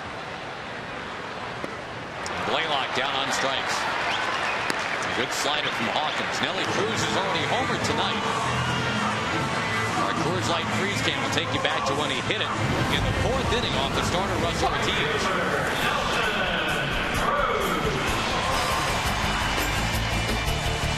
Powered it out to right.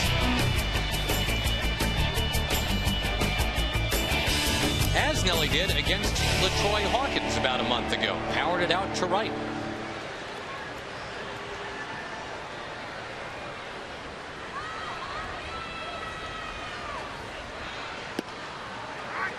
Hawkins is not an easy guy to homer against.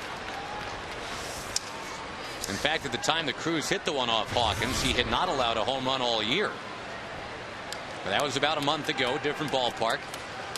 Similar circumstance, though. It was a tie game late.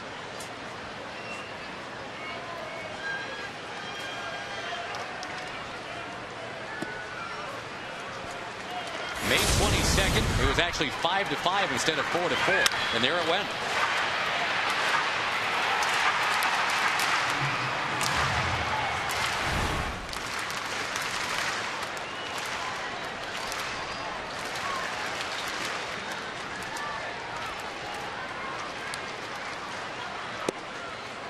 Much as you'd love to get that go-ahead man in a scoring position, it's Pudge Rodriguez behind the plate. Michael Young runs bases well. Not a classic base stealer, but always about 90% for the year.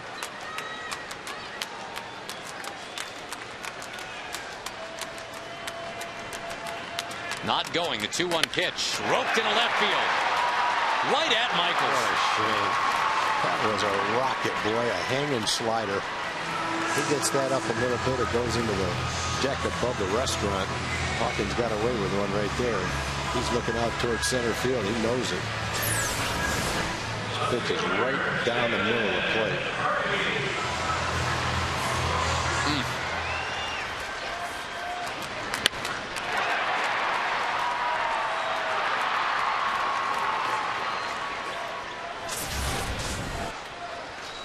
Now David Murphy tried to get a bunt down in the 6th inning. That didn't happen, and he ended up striking out.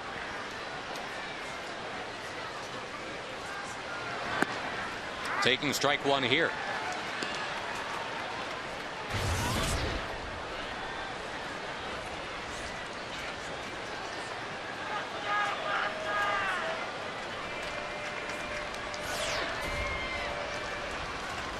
Go ahead man at first. That is Young.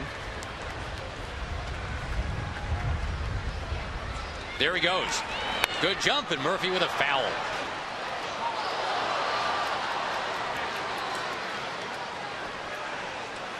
So once again Murphy down a couple strikes.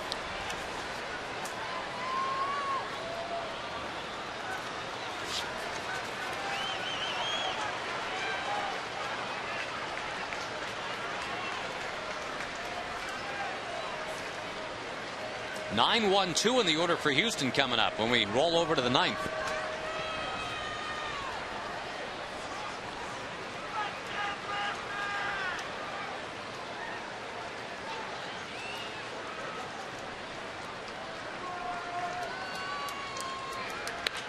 Slowly hit second base.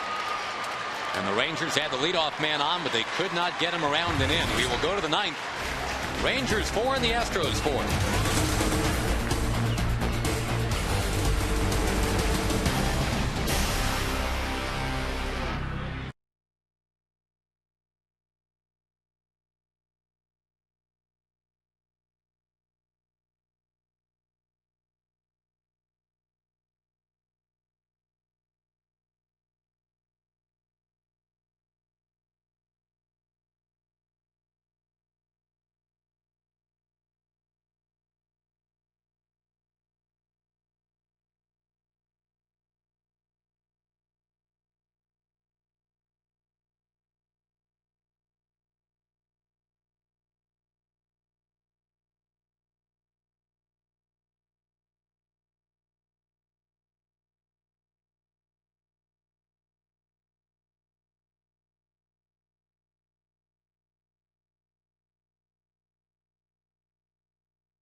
Just think about it after or later, whatever. When you call your pickoff, do a couple shakes sometimes. Because like good base dealers, if you pick every time he doesn't shake, right, they get on. Like when the guy shakes, they know okay he's not picking. Right. You know what you I'm mean saying? like him shaking? The pitcher like shaking. The pitcher, like okay. the pitcher going like this. Like a shake sign or something? Right, shake and then pick. Okay. So the guy thinks that he's going through the signs. I mean, just small, you know? Thanks again to Ian Kinsler for wearing the mic tonight. Getting some interesting sounds of the game from Ian. C.J. Wilson takes over on the mound and opens with the number 9 hitter Jason Michaels. Obviously not a save situation here. C.J. is asked to simply keep the game tied 4-4. Give the Rangers a chance to win it walk-off style, bottom 9. Hard hit base hit, Jason Michaels. That seems to be the MO with CJ. It's never easy. Not a lot of 1, 2, 3 innings, but give him credit. He's been tiptoeing through the minefield, getting the job done the last couple of months.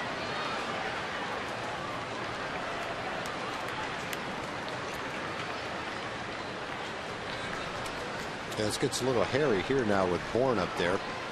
The bunt situation and even the sacrifice situation with him is not necessarily an easy out at first base. No, he's bunted for a bunch of hits, including one tonight.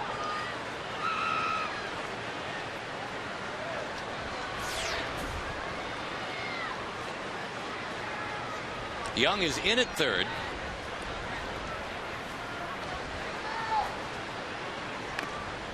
And the bunt is foul. Bourne was called out on strikes back in the 6th. Jason Grilly got him.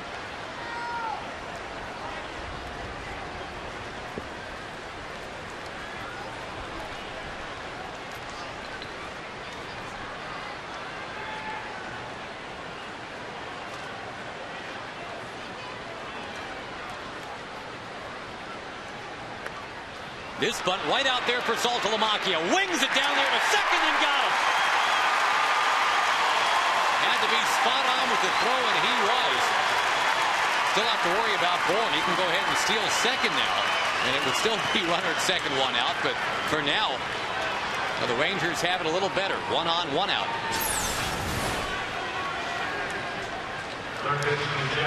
Good play by Salty. Got the lead runner. Bourne just didn't get the ball out in front of the plate enough. A very confident throw by Salty. Appreciated by CJ. A big lead for Bourne. If you're the batter, Keppinger, do you just take a bunch of pitches and give him a chance to get going? I think you can take until you get a strike. I think a good second place hitter would do that. A really good second place hitter who makes contact might even do it with a really good base stealer until he gets 2 strikes.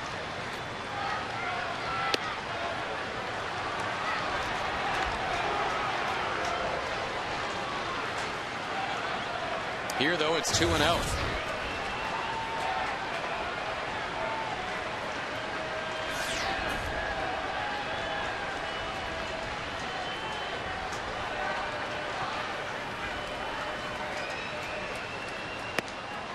Two and 1.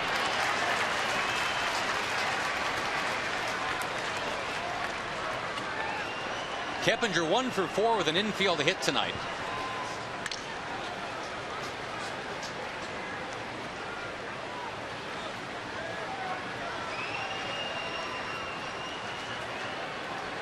There he goes.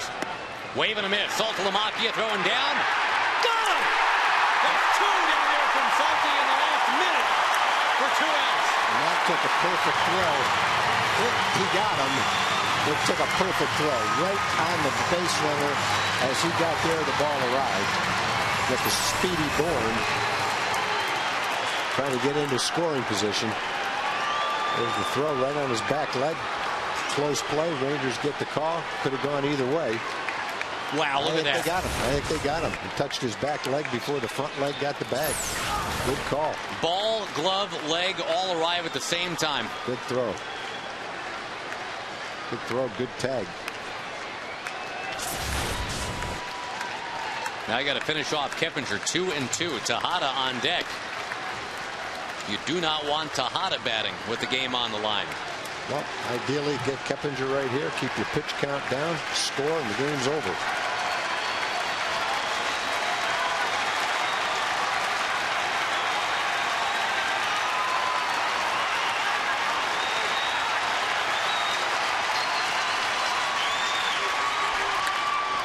Off CJ and into center field. So Tejada will bat.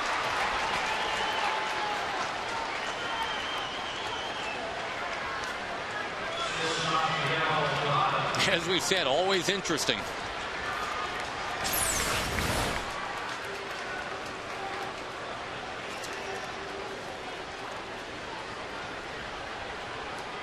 I don't know if CJ ever even touched it. It just kind of skipped by him. Yeah, that was a hard hit ball. That got up the middle in a hurry. A couple of good at bats by Keppinger the last 2 times up. Yeah, promoted to that number 2 spot in the order. But he makes good contact. An infield hit off O'Day to start the 7th. Was erased on a beautiful double play. And he keeps the inning going here with a well hit ball up the middle. towering pop-up from Tejada. Michael Young in foul ground. Michael Young. And the Rangers now looking to win it. Bird coming in. Then Davis, then Salty. It's 4-4.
By Progressive for a money-saving car insurance quote. Call 1-800-PROGRESSIVE. And by your Texas Ford dealers. Check out the all-new F-150 and drive one. Ford is the best in Texas.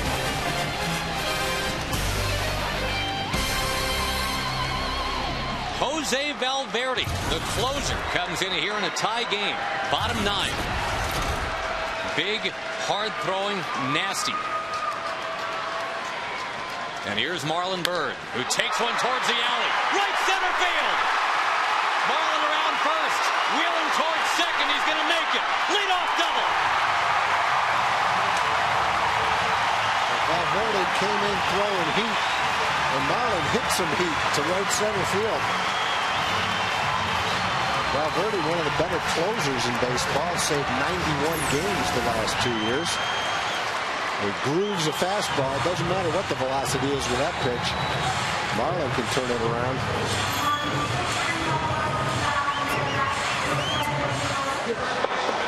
Get in there. Go, baby, go. Go, get playing. That ball does get in the gap and roll to the wall. It's a triple and not a double, but with Bourne's speed, he wasn't going to let that happen. Davis not exactly a bunter. Normally this might be a bunting situation, but Davis in the minors, no sacrifice bunts. In the majors, no sacrifice bunts. It is a bunting situation, probably not for Chris, but ideally you'd like to pull the ball on the ground, get the runner to third base some way.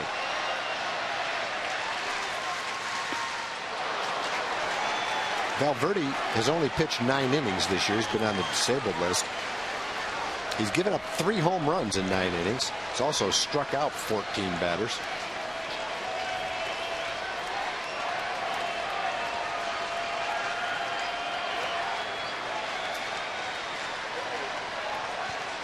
One and one to Davis. The winning run at second. Davis has already had 1 walk-off hit this year. Valverde's a guy that you might know. I mean, if things go well for him, he celebrates big time. Does a little dance out there. The Rangers hoping that he doesn't get that opportunity.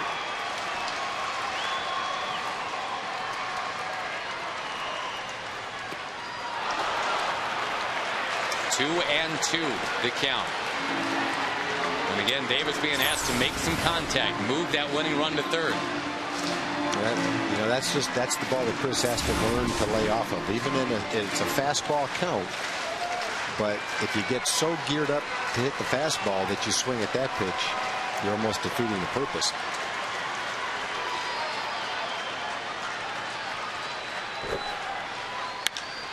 A high fly, left center. And Bird is set to tag, and Bird is not going to go to third.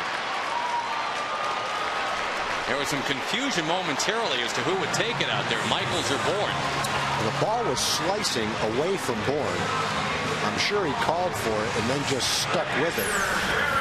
Michaels is in position to catch the ball because it's slicing right toward him. Neither one of them wants the ball to drop, and it didn't. Bourne cuts in front of Michaels and makes the catch.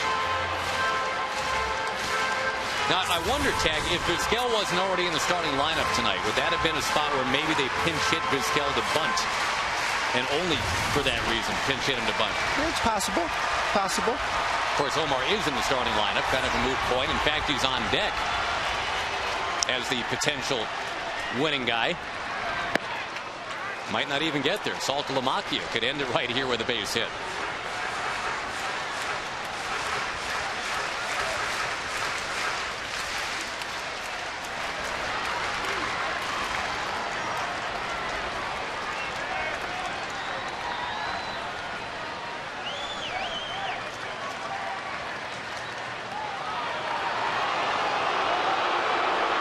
Crowd of 32,425 here to watch the Rangers and the Astros tonight.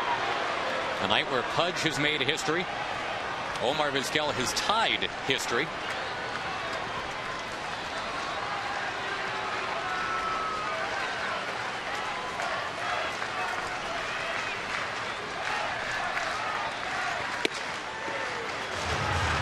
When Valverde was the closer in Arizona, they called him Papa Grande. I think Jim Traver nicknamed him that. Unwittingly found out later that actually translates to the big potato. But Papa Grande out there now for Houston. And trying to keep it 4-4.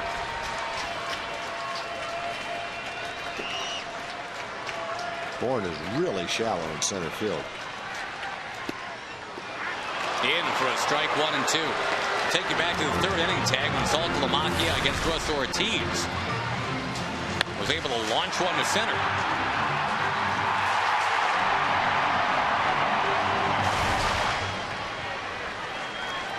Bourne playing shallow in center, I'm sure, so he has a chance to throw the runner out on a base hit to center field, banking on his speed to get back if the ball's hit over his head.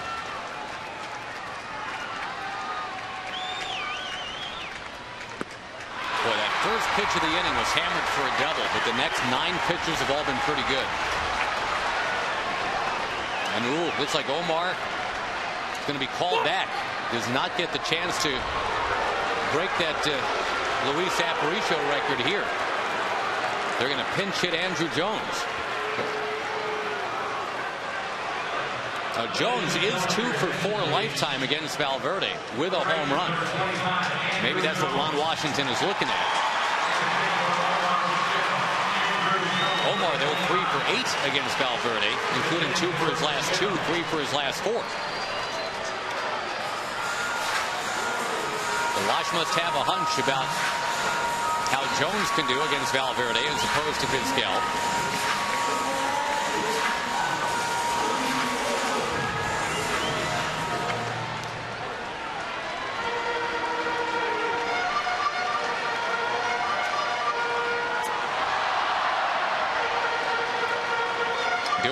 Will join Pudge Rodriguez out there on the mound, the pitching coach, and talk to Valverde. Devise a quick little scouting report about Jones.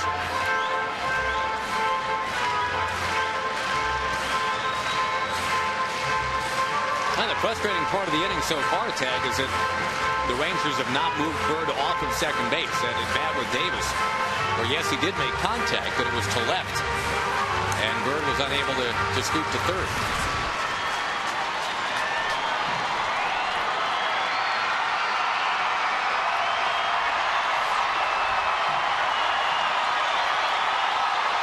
So here we go. Andrew Jones can be the hero now.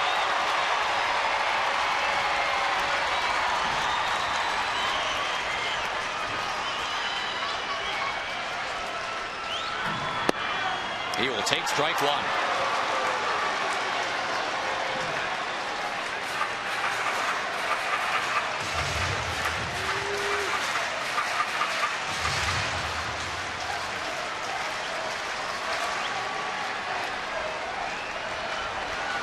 The splitter, the hard slider, the good fastball. Valverde, very talented guy.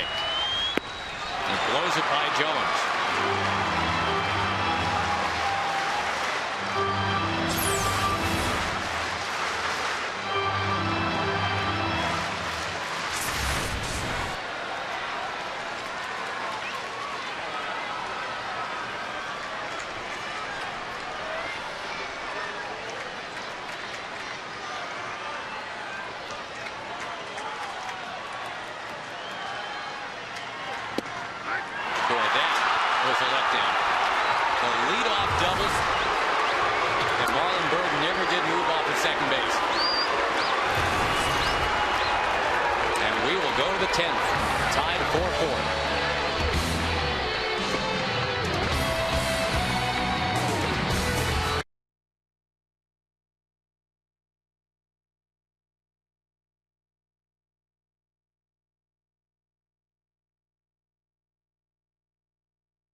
Boy, give Jose Valverde some credit. After Bird doubled on the first pitch at the bottom of the ninth, Valverde came roaring back.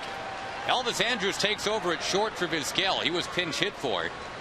And Andrew Jones went down on strikes with the bat on his shoulder. The Rangers have to shake that off and find a way here in the 10th.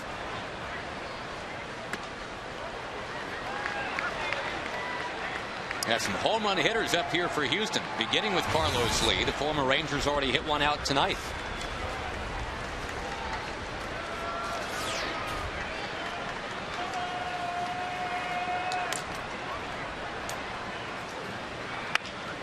In on the hands and fouled by Carlos. The home run was back in the 4th inning off the starter Matt Harrison. Kind of went out and got it.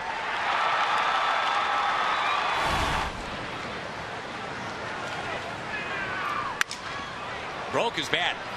And Andrews right into the ball game with a bobble and then recovers. Well, Carlos is not a fast runner, but he's nursing a bad hamstring, doing the best he can, and just unfortunate that with that hamstring, that's as fast as he can get to first base. It worked out well for Elvis, though. Instead of an error to start the inning, he's able to recover in time to get Carlos Lee, who just can't push it any harder than that without injuring his hamstring any worse than it is right now. Yeah, they need him for the long haul. Yep. Well, that's a break for the Rangers right there. Isn't that amazing how it always seems if a guy comes in right away, the ball finds him within a minute. Yeah, generally that's a good thing with Elvis. The big Puma, Lance Berkman, the batter.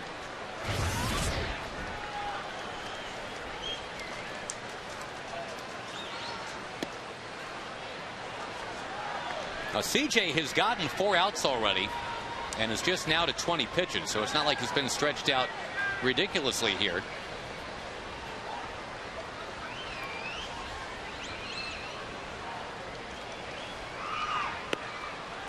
Pumps one in at 94.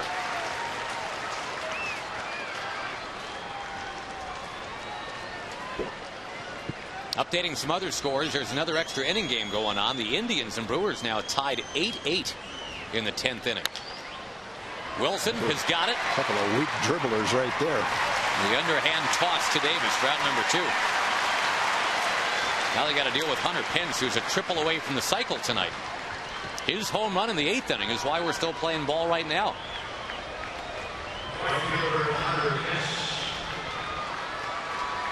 Rockies lead the Rays tonight 5-3. Cardinals over the Tigers 4-3 at the end of 8, despite 2 Curtis Granderson home runs tonight. The Angels have already won their game. Kinsler leaping, can't get it. Pence rifles it into right center. Wide turn, he's coming towards second base. And he's there. He's got a 2-out double, and it brings up Pudge. 4 hits for Pence tonight, all after a strikeout in the 2nd inning.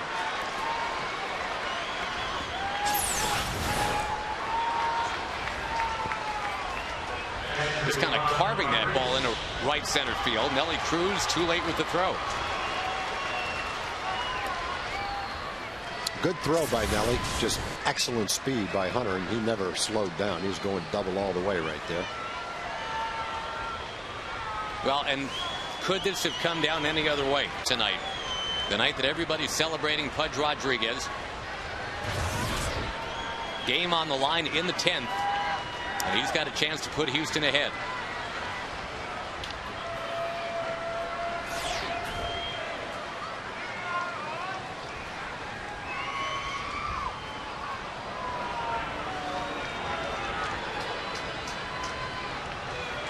Most games played as a catcher in the history of the big leagues now. That's Pudge. His very first game in June of 1991. A 7-3 Rangers win. And the guy that he passed tonight, the other Pudge, Carlton Fisk, was the starting catcher for the opposition that night.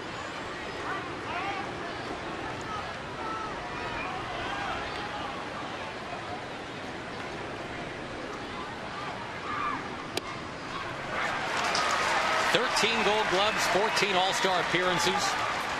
He's been an AL MVP, an NLCS MVP, 7-time Silver Slugger.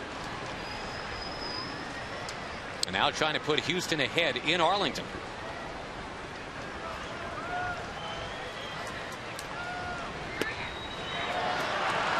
No swing, 2-1.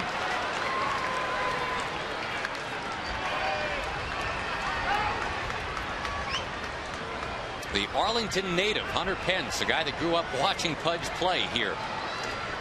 He's that go-ahead run.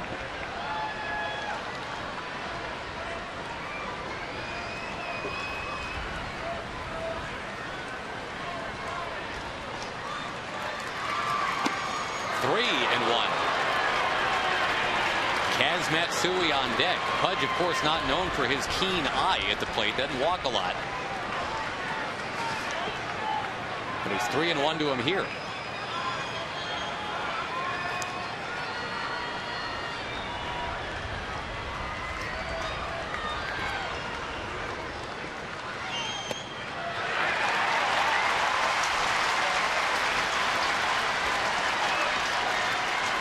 Well, the Rangers will have the top third of the order up in the bottom of the 10th.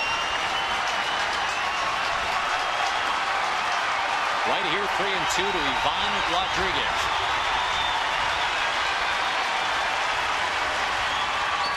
He struck out. CJ got him. Kinsler coming in. He will bat, followed by Young and Blaylock as the Rangers can win it in the 10th.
trying to rev things up in the bottom of the 10th and make a winner of the hometown team this evening. Jeff Fulcino takes over on the mound.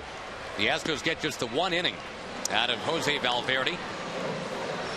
And they're kind of easing him back off the DL, as you said, Tag. So whereas C.J. Wilson can give the Rangers 2 innings tonight, only 1 from Valverde.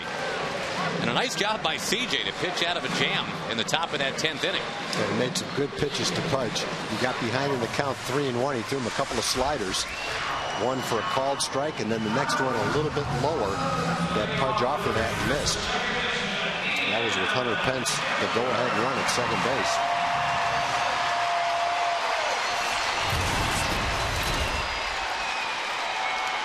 Well, the fans getting back into it now. They thought they might see a walk-off in the 9th when Bird doubled to start the inning. Hot shot off of the third baseman, Keppinger. And Kinsler reaches to start the 10th inning. It's more good stuff on a first pitch.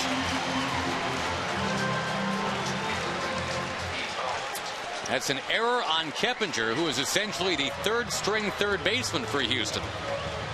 Injuries have made him a starter tonight.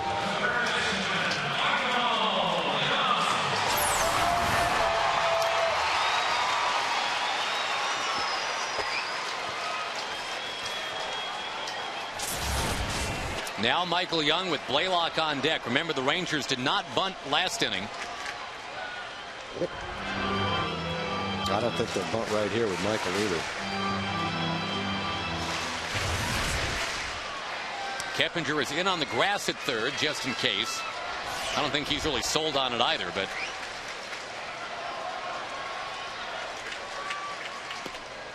indeed, Michael swings, and he's behind 0-1.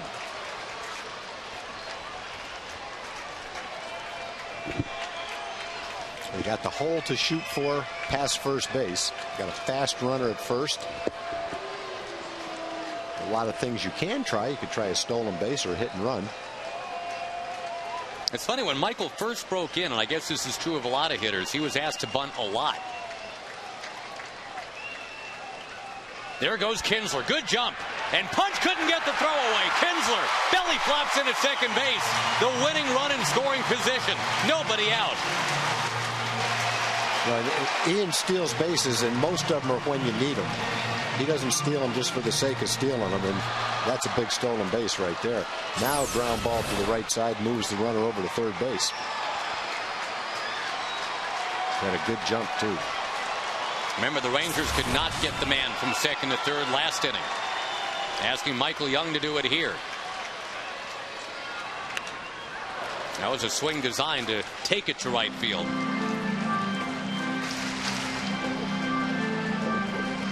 If Ian gets a little bit of hint of a jump, he's not afraid to try to steal third base either.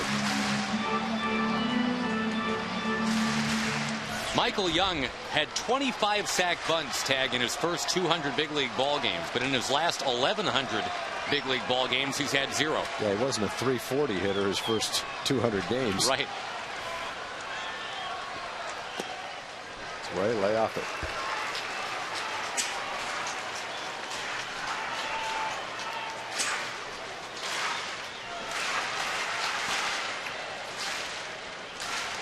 There have been 3 Houston errors tonight. One of them to open the bottom of the 10th.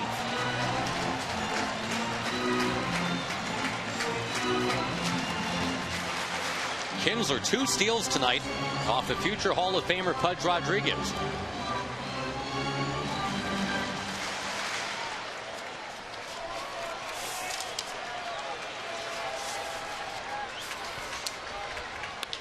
Ground ball left side. That is a base hit.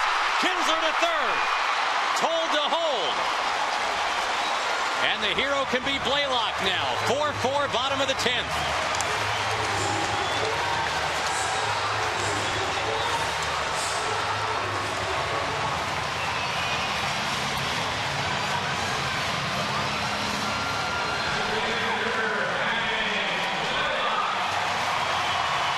Young guides it past Tejada. And now Blaylock, who has 1 career at bat against Fulcino. And he is 1 for 1. They're going to walk him Well, in this situation, a lot of times you'll see the managers walk the bases loaded, so they set up a force out at any base. You got to keep the guy from scoring from third, and I think the thought is a force out, or all the catcher has to do is keep his foot on the bag, is a lot easier than a tag play. It also set up a double play by going home to first. It does create the risk of a walk, walking in a run, but I think percentage-wise, in the last at bat, if you're the visiting team, many times you'll see, most of the time, you'll see the manager with no outs walk the bases loaded in this situation.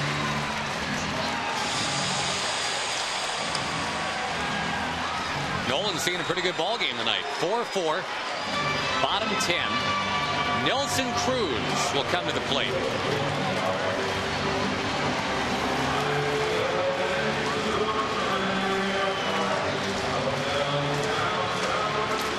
Nelson, at the age of 17, was not of the mind that a baseball career was in the offing. His family didn't necessarily think so. They had him go and work at his uncle's garage. He was going to be a mechanic. Worked 6 days a week, and then on Sundays was playing baseball, and then he got scouted, and then everybody started thinking, wait a minute, maybe we got something here with Nelson Cruz. And as we met his dad on that last road trip, obviously Dad is now like, oh, right, yeah, I knew all along my boy could do this. Dad was the star of the show with that smile. That's a long way from that garage in Monte Cristi, Dominican Republic, to right here. 4-4, bottom 10. Infield in, looking to come home.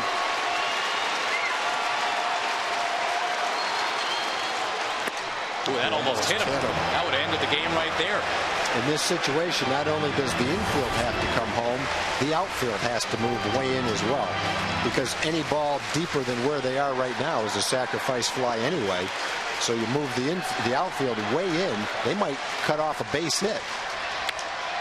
The high fly ball is to shallow left center. Michaels and Bourne are together. Bourne makes the catch and fires in, and ooh, punch. No, the pitcher's not backing up the catcher. Right. Bourne's right in back of shortstop, and he comes up firing home. That ball goes by Fulcino. I mean, by Pudge. Fulcino's not backing it up. The game's over. Pudge basically makes the play of the game here. If that ball skips away from him, you're absolutely right, with Fulcino just hanging out. Fulcino's got nothing to do there but back up the catcher, but he didn't expect the throw to come home. Now the infield stays in for David Murphy with one out.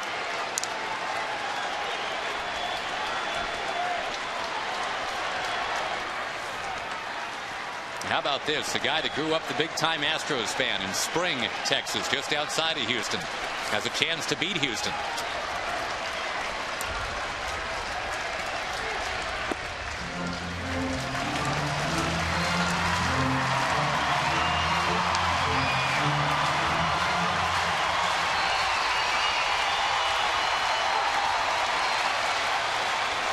Bourne shaded way over towards left from center. All kinds of room in right center field for Murphy. If he just kind of bloops one beyond Matsui at second base, the Rangers win.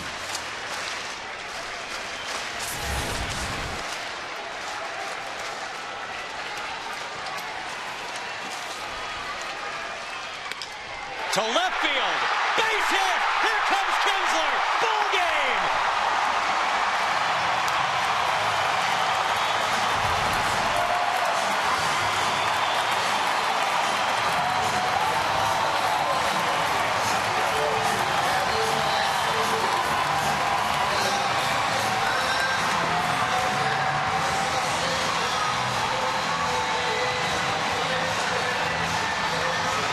David Murphy, who